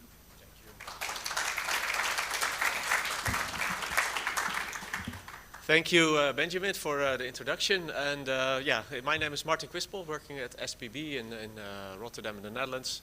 Yeah, and happy to show you a bit more about this decision support tool, especially targeting ship owner operators. So this is a tool, yeah, a new tool. There have been calculators before, but what's new in this tool is that it helps to identify the impact of the new energy types like methanol, hydrogen, batteries. And well, first the question is, does it even fit on board of an existing vessel? We are focusing on retrofitting existing vessels in Synergetics. And if it fits, then the question is, okay, but how much size does it take? And do I lose valuable space on board? Can I still carry the same amount of goods or passengers? And what is the impact of that when I need more space, for example, to have some batteries on board? So that's a new element of this tool that we can indeed give this a value, a monetary value. What is the cost in euros compared to running a diesel engine? Also, the impact of bunker time. What we see today is that also with the renewable fuels, it can cost more time to bunker. So that's valuable time. The ship is idle at the quay, it cannot move, cannot be productive. So that's another element which is new in this tool compared to calculators we've seen before. Yeah, and of course we also updated all the costs. We've seen tremendous cost increases over the past years for equipment, for engines, etc. So we also will provide an updated cost overview.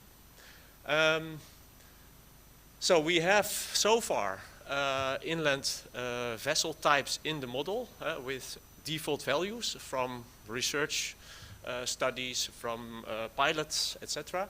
So here you see the overview. It's motor vessels, dry cargo, liquid cargo, but also push boats, coupled convoys, ferries, passenger vessels.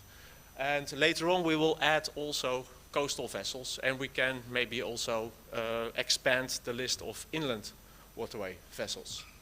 Well, within the tool, there's an option to select the most representative vessel type, so the vessel which looks like the vessel of the operator.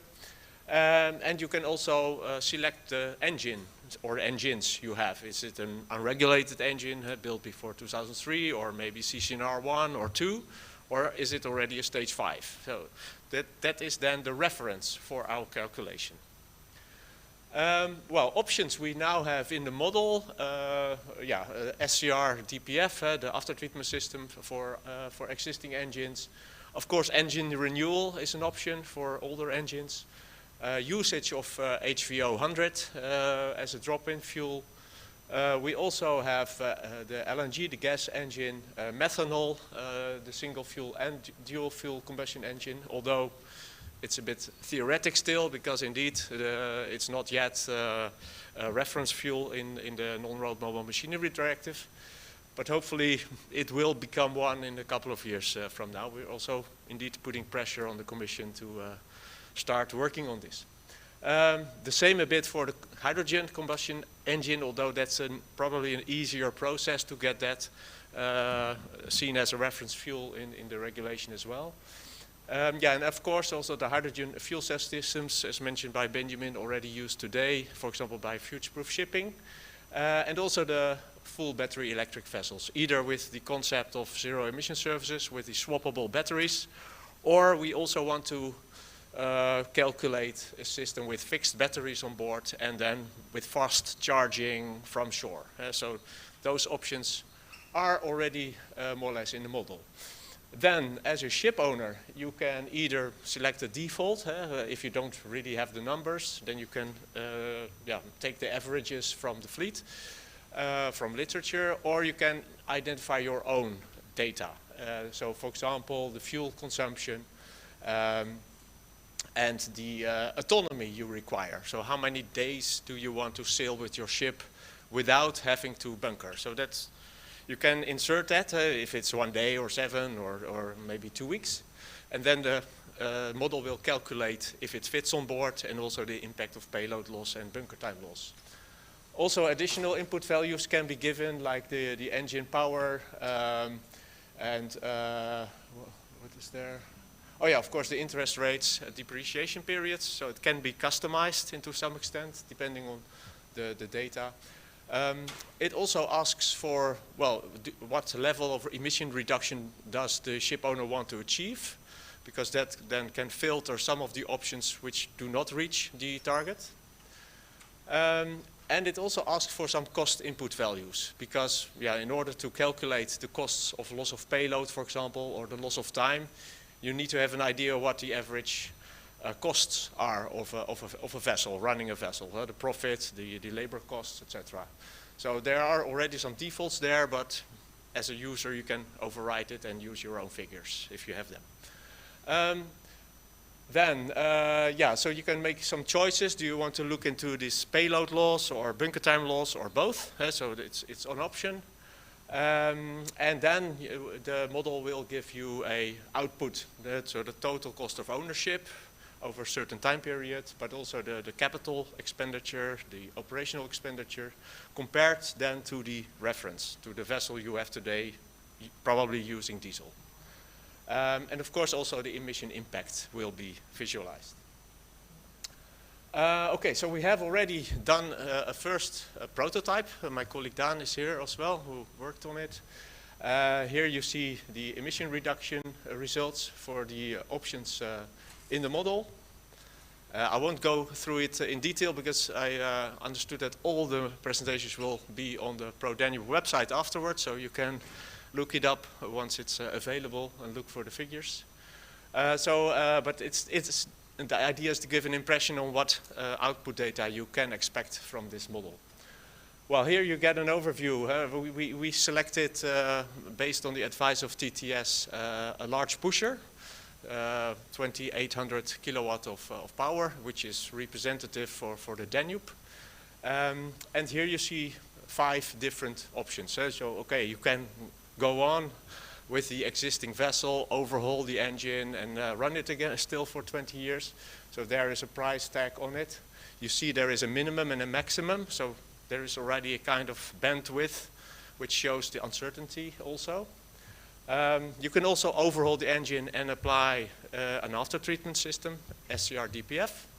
There's another price tag on it. Or you can replace the engine with stage 5 new engines. And here we also have a cost estimate for those engines. Another more expensive option is then the methanol one, which for that there are also some predictions, although as you can also see, the bandwidth is larger because there are no methanol engines yet on the market.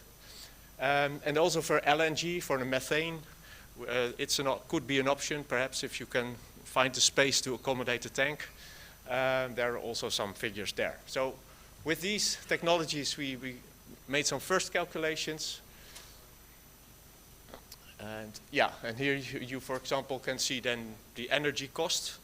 Well, these are very high figures in the order of magnitude of millions of euros, but that's because it's for a 20-year period. We don't think that is really fitting to the understanding of a ship owner, so we want to bring this back to prices per day, which are probably more meaningful and understandable. But in any case, what we can show is to have a kind of index. Okay, what are the costs of running an alternative fuel compared to diesel? Well, here you can see some ranges. In our assumptions we now have applied, we already took into account that diesel will get more expensive because of all kinds of measures. Of course, that is still something you can change. Yeah, that also explains why some other alternatives are indeed, yeah, seem to be competitive at least. For example, HVO or bio-LNG could perhaps in some scenarios be attractive, methanol as well. Yeah, then the TCO, total cost of ownership, so that integrates basically all the costs, the capital costs, the operational costs, maintenance costs, and also these costs of loss of payload and loss of time loss. And here you can then see also a comparison between, well, what is the daily cost of running the diesel engine? Well, here we figured out it's around 10,000 euro per day. And what would be then, on average over 20 years, the costs of running other alternatives? But then again, I must say, this is not the price level today. Here, there is already this forecast up to 2045, where we assume that diesel, fossil diesel, will get much more expensive. Of course, that's a scenario. And that's also where we are a bit, yeah, struggling with. What do ship owners want to see? Do you want to put in your own price data, or do you rather want to have this bandwidth? So that's something we would like to further discuss, possibly today or tomorrow also with you. Yeah, and also an index can be showed, of course, where you can see, okay, this is 20% more expensive than the diesel or other alternatives. So it is work in process. As Benjamin showed, the tool will be published by the end of the year, so there's still 3-4 months to go. And what we are doing, well, validating, further refining the model, in particular the output, how to make it attractive, and also matching the world of the ship owners, ship operators. So user-friendly is important. Guidance and information, so how to use this tool. So we want to solve that with information boxes, which are very easy to understand. And also to offer this in multiple languages, so not only in English, because yeah, there are a lot of ship owners who do not speak English or write English. So we have to also offer it in other national languages. One step to go is also to make this model for the coastal vessels. And then a next presentation is foreseen at the Platina for Action stage event on the 4th of November. So hopefully there we have a real-life tool which can also be shown online. And then, yeah, I said the publication by the end of 2025. So, yeah, some questions we have, and maybe we have time in the afternoon or evening to discuss. Yeah, one question is, do vessel owners have information about the available space on board? For example, if you want to have a tank container for hydrogen or a methanol tank, do vessel owners know how many cubic meters are or can be made available to accommodate that? Yeah, and then coming back to this price scenario, how to approach this? Should we just take the price levels today, extrapolate this for 20 years, or take into account possible impacts like the ETS, Renewable Energy Directive, CO2 costs, etc. Yeah, and of course we're very keen and interested to learn more from your expectations or your questions. So please, yeah, contact us to get further information. If you want to see more of this tool, we have already a prototype which we can also show. Yeah, we're very eager to learn from you and to hear from you how you would yeah, like to see to have this tool. So thank you very much, and yeah, here are our contact details. So my colleague Dan Siebenheller and me. So yeah, thank you very much for the attention. And if there are questions today, now, of course, I don't know if there's still time. Yes, great, okay.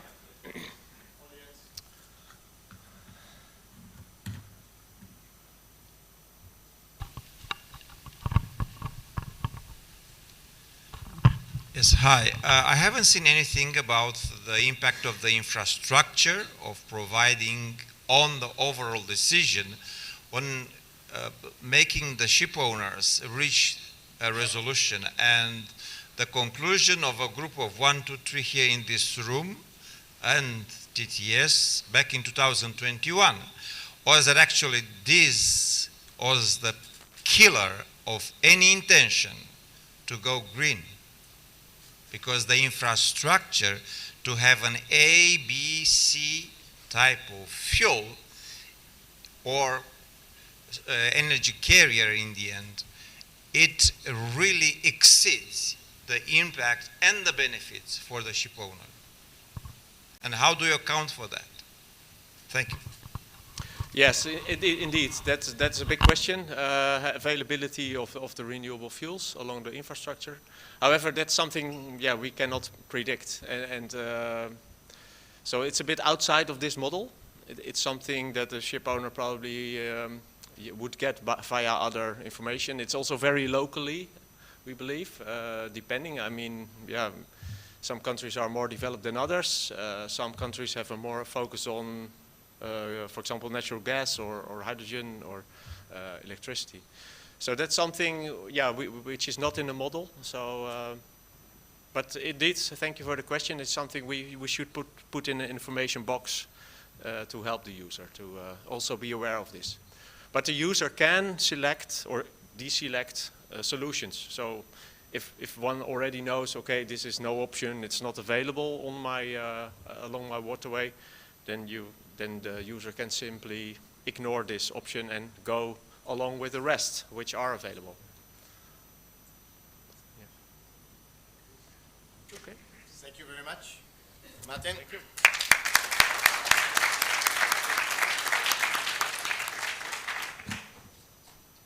Yeah, so we learned that Synergetics project is all about retrofitting, and it's all about implementing new technologies in older vessels.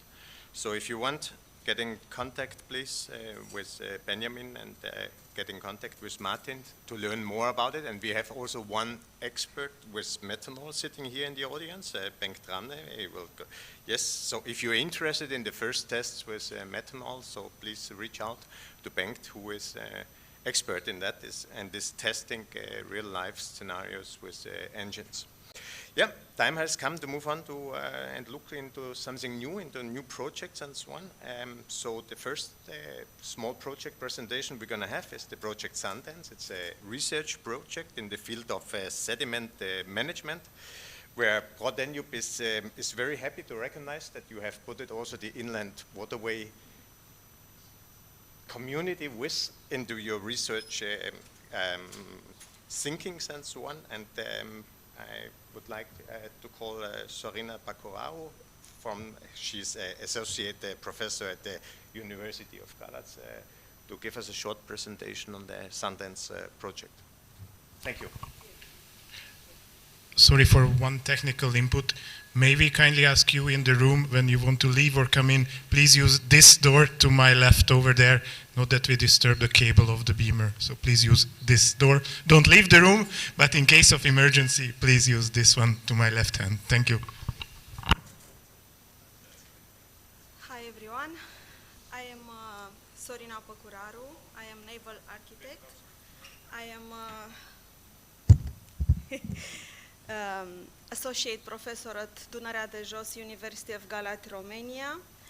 And together with my colleague, Mihaela Timofti, which is specialist, also associate professor, specialist in chemistry, we are going to present you Sundance project. But first of all, we want to thank you to organizers and co-organizers for giving us the opportunity to know each other and to prove you that we are also a building block of a resilient, smarter, greener, sustainable inland waterway and inland infrastructure. We are also very happy to have here today in this room a part of our partners and also a member of our advisory board, which is Danube Commission. Sundance project.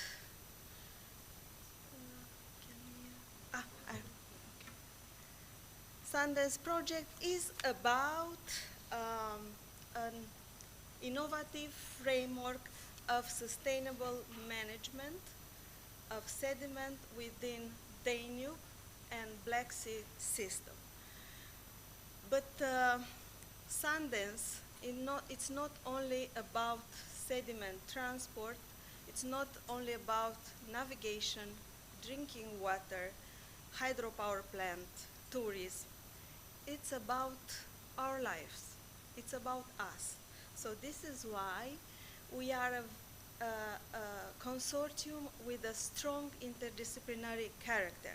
So we are here, universities, we are river and waterway, national and regional authorities and administrations. We are private companies, we are entities, ONGs and entities with strong experimental facility which support us in demonstrating our proposed solutions. So we have partners from 10 countries, we are 20 partners, and together we chose 3 use cases, and based on our findings, we will firstly provide a predictive advanced numerical tool which will support us to identify critical areas with extreme sedimentation or extreme erosion. We are investigating the hydrodynamics of inland vessels in order to evaluate the impact of inland navigation on suspended sediment, river banks, and river bed. We are going to provide, to propose, to validate hydrotechnical nature-based solution on all 3 use cases, but what is more important, on one specific use case, which is the Romanian sector of Danube between Corabia and Turnul Măgurele, we are going to perform a very interesting experiment. As we speak right now, one of our partners, Flanders Hydraulic in Belgium, it's under construction a scale model of this Romanian sector where we are going to demonstrate the nature-based solution. I don't know what I've done. What we've done in these 3 cases in our first year of implementation. As I told you before, we initiated the process of investigating the hydrodynamic of inland navigation in shallow water. Then, until now, we performed 2 major measurement campaigns using an innovative infrastructure. We do have Rexton research vessel, which was designed by our university, was built in Romania, has 9 laboratories, and it was the main platform that support these measurement and monitoring activities last year. And also we performed until now 1 voyage to Vienna, where also this Rexton vessel worked as a workshop platform and a mobile campus. Based on our measurements and data obtained until now, we are fully committed and we want to support 2 very, very important initiatives. One is joint survey, which was launched this July in 2025 by ICPDR, and also the other one is joint statement 2.0, which is an initiative pertaining to ICPDR, Danube Commission, and the Sava Commission. I will let my colleague Mihaela to give you more details about the campaigns performed in our first year. Thank you.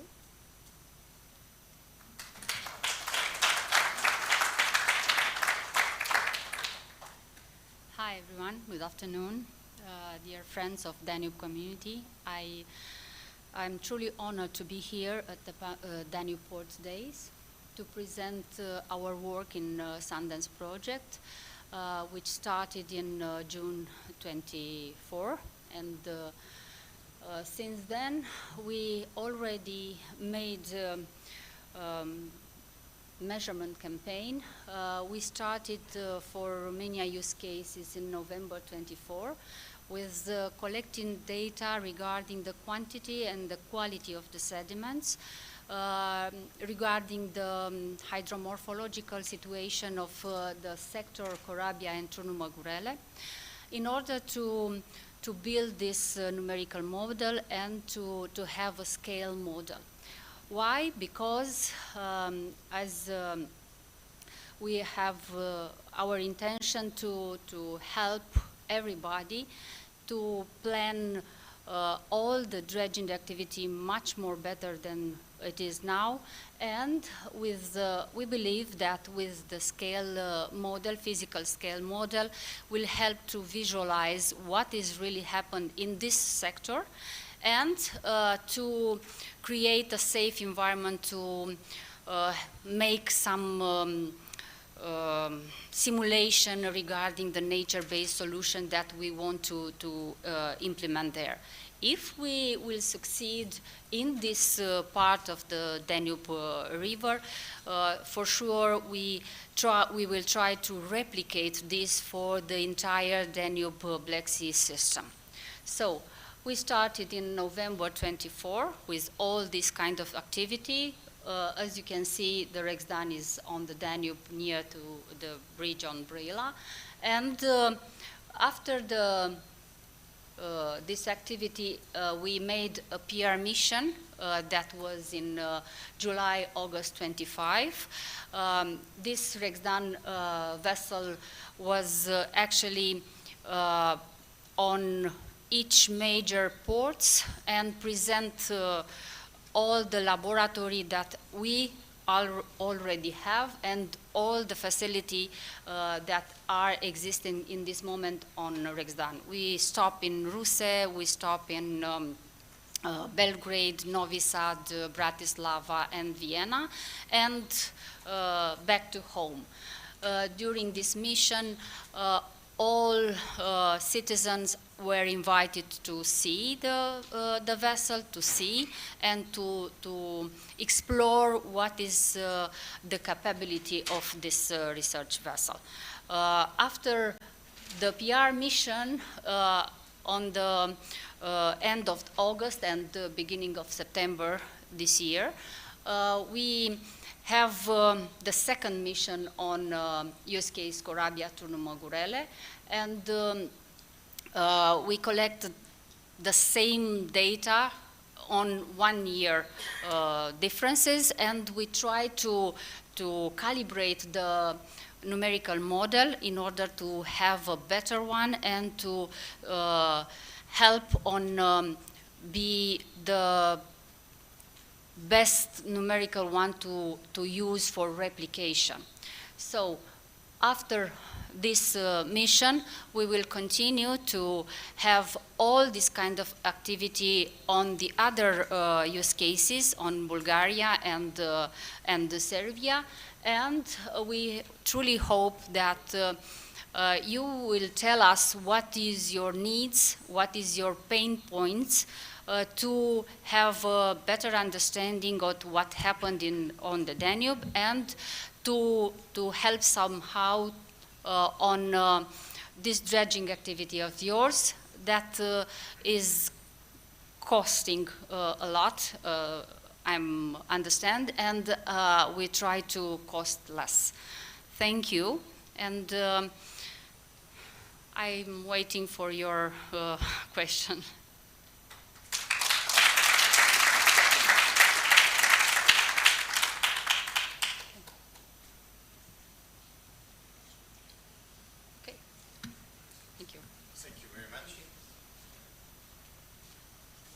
I know everyone is shy now, but don't worry. I mean, the inland shipping community will bring you forward our stretches where we have problems to investigate and to find out how we can manage better.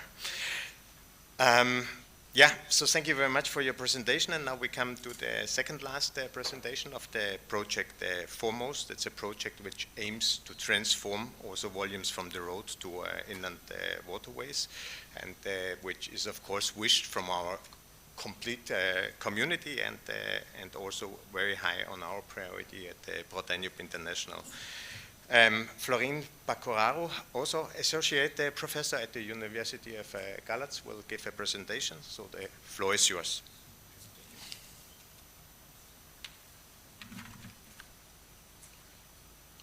Okay. So, my name is Florin Bacoraro.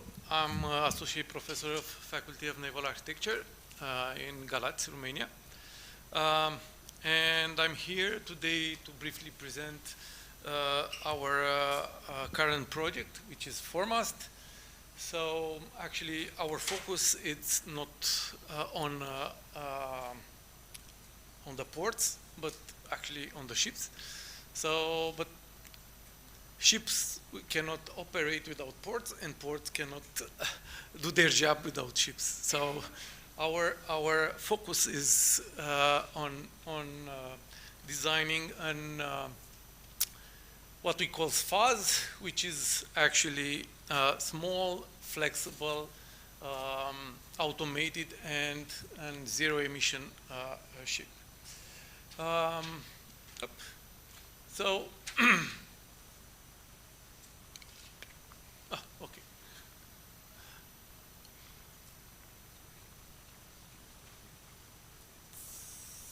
I don't know how this works. It seems that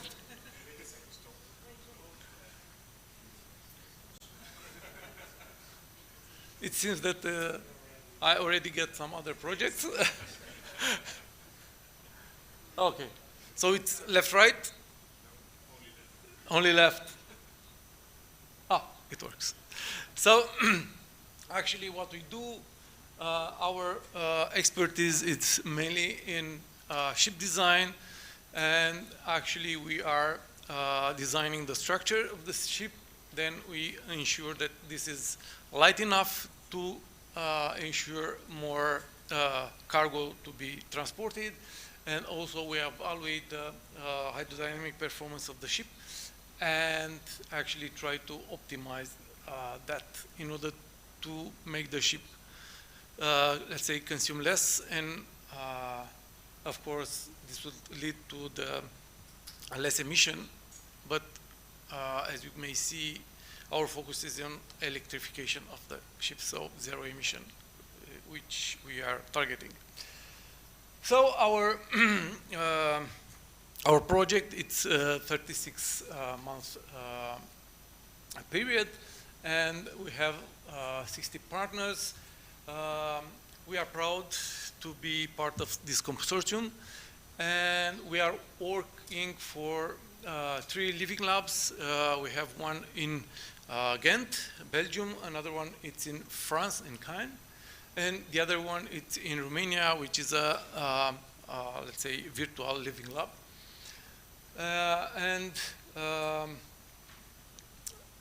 The scope of the project, it's related to the facilitation of the movement of the goods from the urban and coastal areas by creating an, by developing an SFAS vessel that enabled an efficient, safe, and sustainable transportation cargo in the inland waterways. So we have 3 main specific objectives. One is to examine the technical, economical aspect of the how we call it SFAS, so small vessel. We are targeting the vessels in the first category, like CMT1. Then our focus is more on the design of the ship and creating a blueprint for this type of vessels that are adapted to the different constraint for different, let's say, type of aquatorium, like shallow water, like other constraints as we met in Danube Delta. And of course, during living lab, or in the frame of living lab, we are going to test and demonstrate this fast vessel concept that will improve the operation of the ship.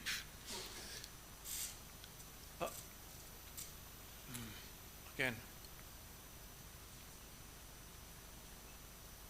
We stopped. Can we go back? Okay. So left, it should be the next. So the philosophy of our project, it's, let's say, developed in 3 layers. So first layer, macro layer, it refers to the infrastructure. The second layer, meso layer, it refers mainly to the operation of the ship. And we are targeting here voyage optimization and some other characteristics. And the third layer, the micro layer, it refers to directly to the ship design and how we can do the ship, let's say, more efficient. And the focus here is on the propulsion, hull design from the hydrodynamic point of view, cargo capacity, and some other communication stuff. So, as I told you, macro level, it refers to the infrastructure, which means actually charging station, location of the terminals, and how we handle the cargo. And the second level, it targets the micro vessel output. So actually what we are looking for here is the voyage optimization, but also some solution to improve the efficiency of the ships. And this would be one example. It's we are targeting platooning in order to make the transportation more efficient. Then the macro level, it refers to the, let's say, hull design, to propulsion system adopted to the shallow water and some other characteristics, and also actuators and some other components system that we should fit on the ship in order to make it, let's say, more efficient. Okay, so our contribution, the project, it has 2 components. The first component was to design an SFAS adopted for the, okay, I already received a yellow card. So this remember me about the time when I was young and I was playing volleyball. I used to play volleyball, and because I put too much passion on that, I receive a lot of cards. Sometimes I have to pay for it, but that's it. Okay, so we are focusing on design.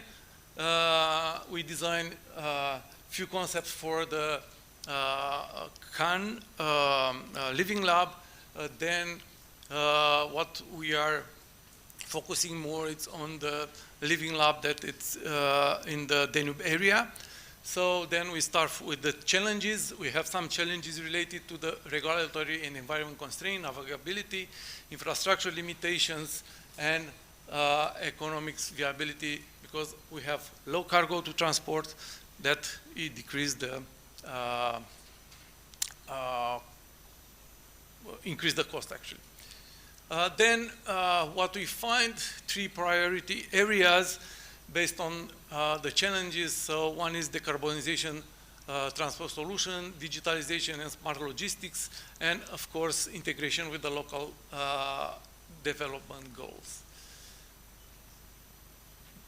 Then we have designed a small ship in order to, let's say, to be adapted to the constraint related to the Danube Delta that has, let's say, 3 categories of channels that we are trying to be able to transport cargo in the areas where actually even the transport on road cannot reach. So what we are developing, so we are developing a hybrid energy consumption model in order to evaluate and estimate the consumption for different voyages. Then a 3-degree of freedom maneuvering model in order to be implemented in the digital twin. And then an extension of this model, it will be developed also by the University of Ghent in order to use this for the platooning, let's say, navigation. And that's it from our side. Thank you. If you have any question.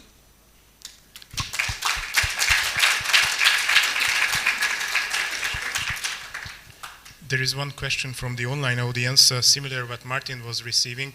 Yep. You said that you are focusing on electrification. What are the implications? Did you check the implications to the ports infrastructure? That's a question whether that's part of the study. And another question, if I can do two in one, if you may, as Pro Danube, we have the question, are you investigating the material, the steel, what should be used in the future for shipbuilding, lighter materials, heavy density, high density? Is that part of the study? So actually two questions in one. Are the port infrastructure and are the steel topics parts of your studies? Our focus is not on the ports infrastructure. Actually, what I think that we should improve, and of course, is the same infrastructure. We are looking for the infrastructure, and in order to electrify the ships, then we need infrastructure to, let's say, charging the ship. But in my opinion, for our living lab that is in Danube Delta, I think that nowadays a charging station for a car, it's like 2,000 euro. So it's not so much. So even as a physical person, you can afford it to buy it if you will have, let's say, some transport to do. So I think as long as you have access to some electricity, then it's not so a big investment. Of course, for the small ships that we discussed, like 9-10 meters, it's more or less as a car, but not much different. And the other question related to the material, actually we do not investigate too much, but actually what we find that is that aluminium, it will be one of the best solution for our ships. Yep. Okay. Thank you. We have another question. We have one. Yeah, thank you very much, and congratulations to the project. It's certainly important that there are research projects looking into possibilities also to catch cargo in a short distance, because there's a lot of volumes out there. However, and that leads me to the question, the benchmark is the truck, the costs of transportation by truck.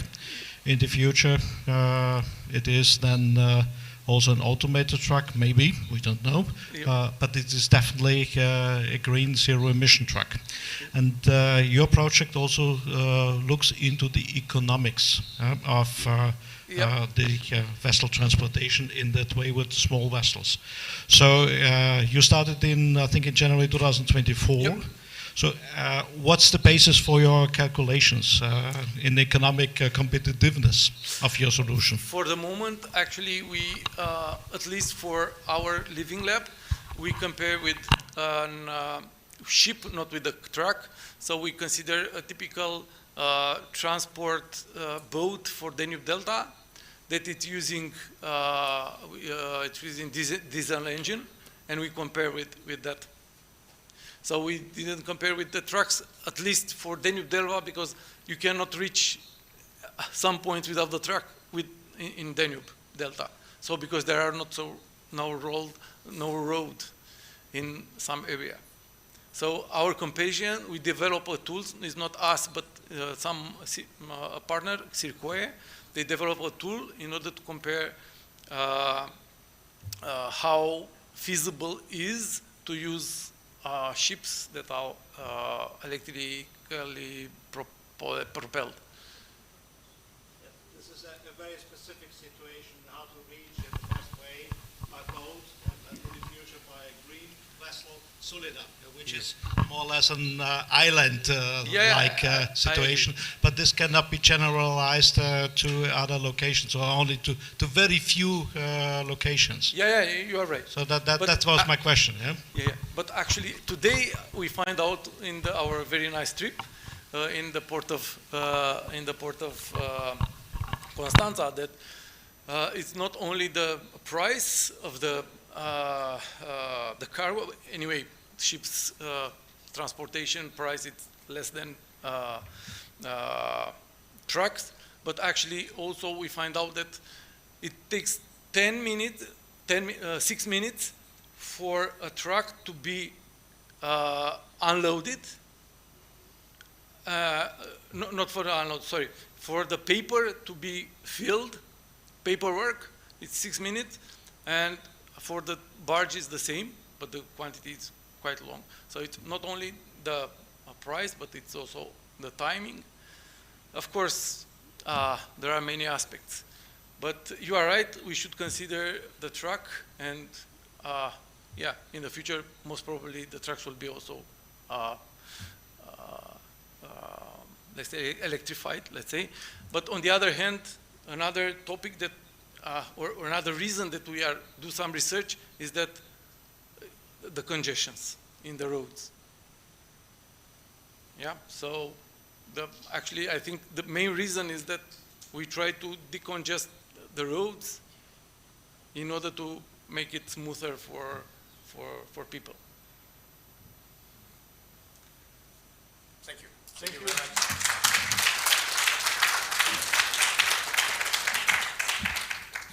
And I think again we can see that the truck is the benchmark for our industry. This is what we are against, or that is what we fight with, yes, every day. And last but not least, I think the most important speaker of today for the yes, and I give you even some of my time from the remarks and conclusions of today. Because it is, I think, the most remarkable project which we have in the moment on the Danube. It's the Fairway 2 project. So I'm asking Mr. Andreas Beck, who is the Deputy Team Manager and the Executive Project Manager from Via Donau, who takes care about the Fairway 2 project. And I think you had just yesterday a conference in Bucharest, and he will give us the latest news, what are the achievements so far and what they found out. And so Andreas, the next 15 minutes might be yours. Enjoy it. Thank you.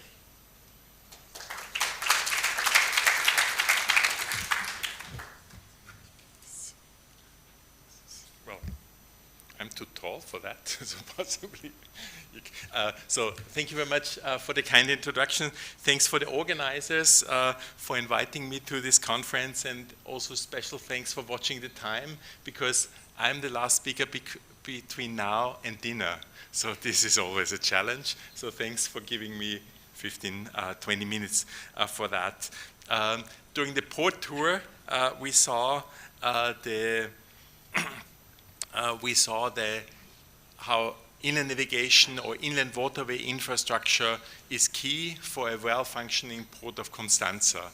And this is exactly the topic which we are working on with our partners in the Danube region, with the waterway administrations.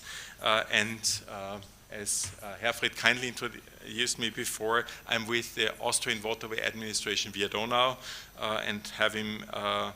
and today we celebrate our 10th anniversary of the Fairway project, so 10 years of commitment of that. And for me, this is really a moment to celebrate what we have achieved, and also to reflect what have we done up till now. just go to the next slide. Yeah. During my presentation, I would like to touch upon the achievements in those 10 years, but also state where, as Herfried said, where are we now with the developments. 10 years of commitment. 10 years ago, our colleagues from the EU Danube Region Strategy developed the Fairway Rehabilitation and Master Plan, and Monica Patrizzi is one of the mothers of this master plan, and the underlying statement and the underlying idea was already presented now. Now is the time to act, not in 10 years, now. So on basis of that, we took it serious, developed the project pipeline, obtained European funding, and then asked for more developments. What have we developed until now, since 2000, in the last 10 years? You see a lot of equipment in practically all the Danube countries, which we deployed within our projects, but also with sister projects. Secondly, we also invested in lock modernization. How is that possible? Within Fairway Danube, we had a little feasibility study. A feasibility study on the upgrade of the Gabčíkovo locks in Slovakia. Well, we finalized that, and afterwards a call appeared for the works to be done. So we called the Slovak colleagues and asked them, well, wouldn't be that something to invest in? Well, they took up the chance, the Slovak colleagues, and implemented a 150 million euro project. It took a bit, but they realized it and successfully opened it with the main goal to have the Gabčíkovo locks as a two-chamber lock permanently operated with minimum waiting times. And this model was then applied also in Serbia. Serbian colleagues gave us a call and said, well, can't we do something about that? So for Čerdap 1 and for Čerdap 2, the Serbian locks of the Iron Gate, this was the solution to invest. So, and third element are the re-engineering projects. On basis of the work of the European coordinator, maintenance dredging contracts and budgets were allocated in several countries and implemented. This was not sufficient, so the authorities invested in own equipment, but also underwent structural measures, removal of bottlenecks of the Croatian, Croatian bottleneck. Okay, then on the lower Danube, fast Danube, the Romanian and Bulgarian bottleneck is key, and in Serbia they also successfully concluded an integrated re-engineering project. Let me now turn briefly to Fairway Danube 2, to the current projects which we are managing. As I said before, on basis of this political framework, and you'll see the details on the slides, we developed a series of 4 different projects animated just for you.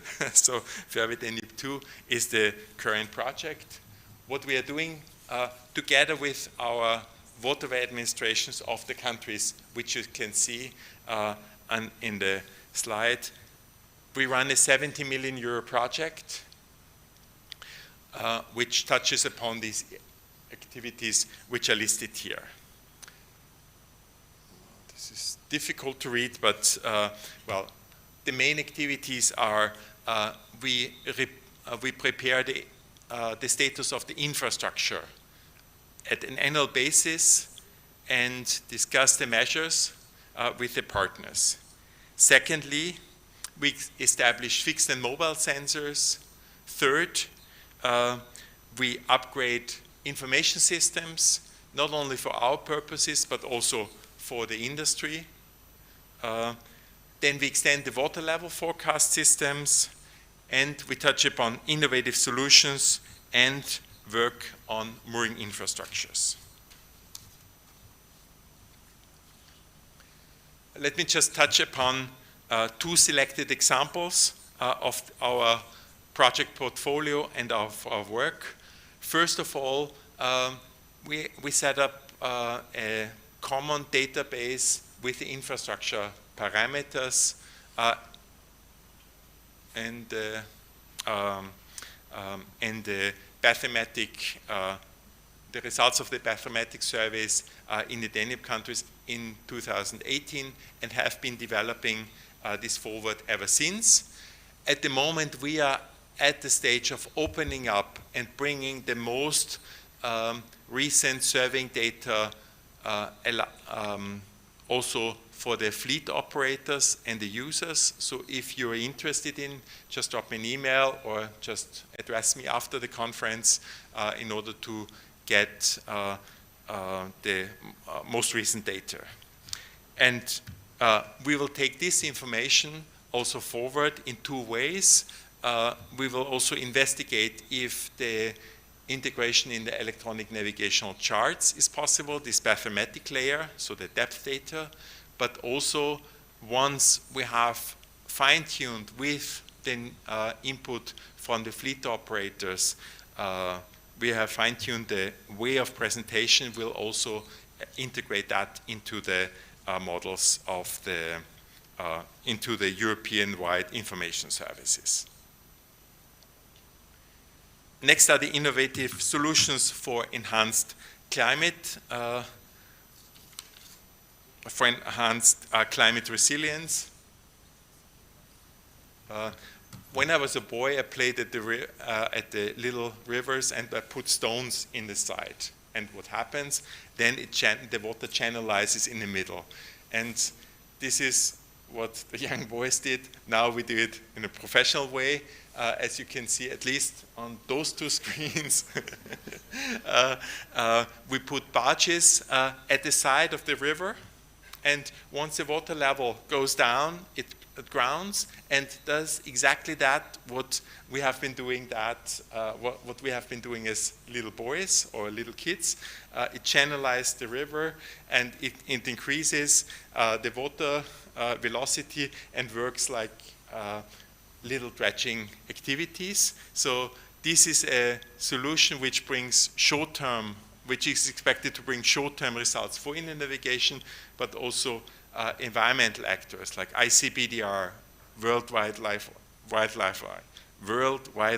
Funds for Nature, and others really like that approach because it's only there when it's needed. So as I said, once this grounds, this has the desired effect of channelizing. Yeah, and this is a picture from last year where we started at one of the shallow sections east of Vienna, and we are rolling out. Well, I have my hand out, so yeah, exactly. And these are just my last slides. So I can wish good night for to the beam afterwards. Well, where are we at this pilot at the moment?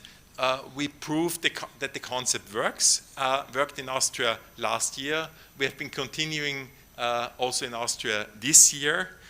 At the moment, the water level was good for navigation, but bad for this pilot. But at the moment, it hasn't grounded yet. But, well, we just have mid-September, so there is still some chance to, and we have this pilot running. And what is always our aim is not only to have results in Austria, but also to transfer it to the entire Danube countries. So with our partners from Croatia, Romania, and Bulgaria, we ran tenders in order to rent the barges, and the partners obtained the permits. And I'm happy to inform you that we concluded 2 out of 3 contracts already, and the third is under counter signature at the moment for the rental of the barges, and we have nearly all permissions in place to really get started this fall, not only in Austria, continue in Austria, but also to get the pilot started in Croatia, Romania, and Bulgaria. Last area and last 3 slides, the upgrade of mooring places. On the left-hand side, you can see a picture which I took by myself in 2021, and I was shocked.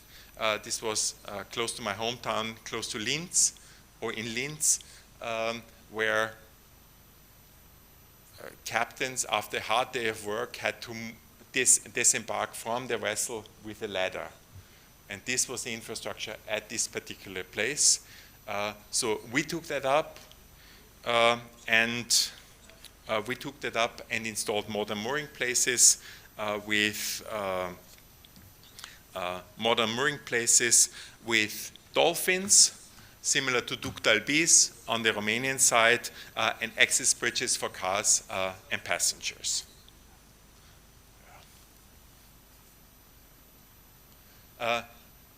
We are continuing that investment project not only in Austria, where we have the fourth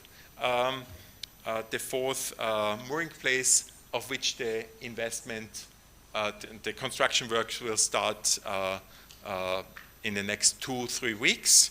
But we also, I'm very happy that the colleagues from the Danube Black Sea Canal Administration also decided to go into this investment of the mooring places. So in this region, they already signed the contract for the upgrade of the mooring place at the port of Basarabi, and they will continue with the upgrade of the Medgidia port. So, second but last slide. So, Beamer, please hang on a bit. A warm invitation to join us in the 3rd advisory committee meeting of Fairway Danube 2, where we'll discuss all of that, not only in 50 minutes. Hopefully our Beamer will work in a better way after a long day. Please feel cordially invited for the meeting in order to explore where we are, to discuss with you the flexible infrastructure elements, the mooring places, and so forth. And register, please register by using the QR code. Last slide. Here we go. Let me summarize. I guess during the 10 years of which we are committed to increase the Danubian infrastructure, the waterway managers have made big step forward, and the fairway projects are the drivers of the infrastructure developments in the Danube. This is now also seen. By the satisfaction survey, which Viadona publishes at an annual basis. The rates improved, and this is also what we have been experiencing and what we received as feedback, that with all the investments, things improved for the better. Fairway Danube 2 is the next crucial step, 70 million euros of investment, but this is not all. Overall, between 2015 and 2020, we kissed away the beauty of infrastructure elements. After having done lots of studies, lots of paperwork, and lots of paperwork again, we took the Nike slogan, just do it now. And we estimate just for this fairway and related project an investment of 215 to of approximately 400 million euros between 2015 and 2027, plus 300 million euros for the Danube Black Sea Canal. And if I talk now to my colleagues in the waterway administration, there are many more projects to come. There's the Fast Danube 200 million euros project. Lock upgrade at the Danube Black Sea Canal, 80 million euros, and so forth, and so forth. And what is very important for that is this coordination, the cooperation, but also from the European Union, the coordination and the European co-funding is really essential for that. And I would like to thank also to the European Commission for the trust that we can do it. Okay. Well, with this, thank you very much for the attention.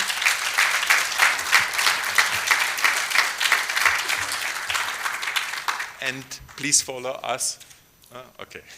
Please follow us on the LinkedIn page, which will be listed in the slides. So thank you very much, and 20 minutes. Any questions to Andreas? Or is everybody already hungry? Yes, of course, hungry, but I have one question, Andreas. Sure. For the flexible infrastructure, is there any, for the other countries where it will be rolled out, is there the locations already fixed? Do we know where we start and where we want to end? Can you give us a short introduction to where in Croatia, where in Bulgaria, where on the Romanian stretch, or is it a secret? No, it is not a secret, but I don't know by heart. I just know the Croatian location by heart, but I may have a very competent colleagues, well, either Christian or, well, Christian, possibly you could help me there. So for Croatia, it will be Drava and Danube confluence, and for Romania, it will be Corabia area, and for Bulgaria, it will be Vadim. Yeah. Thank you very much. Thank you.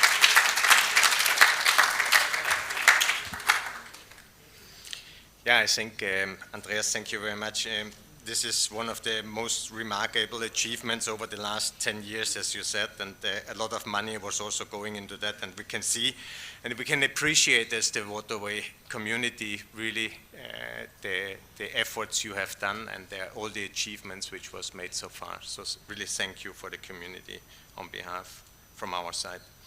Yeah, I don't want to spend too much more of your time, so just would like to say that for me it was a very remarkable day today. We have heard a lot of the updates on the projects, how they are progressing from pioneers, green port studies up to synergetics, and we have also listened to some new projects for the Foremast and the Sundance project, and at the end we got the best, so that the Fairway 2 is well on its way and that the tendering is proceeding, or it's closed. So it means that now it's about rolling out and testing if it really works what there was constructed in the mind of the people.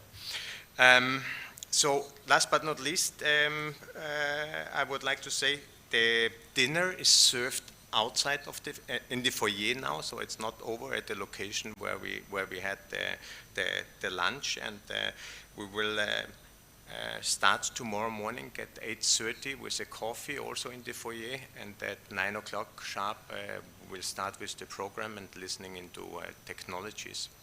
So for the evening, please use the opportunity you have to get in touch with the presenters from today's projects. So get in touch with them, learn something more, take the best out of it, and take it with you home and implement it into your companies or into your associations. So let me say thank you for day number 1 of the Danube Port Days and wish you a pleasant and nice evening. Thank you.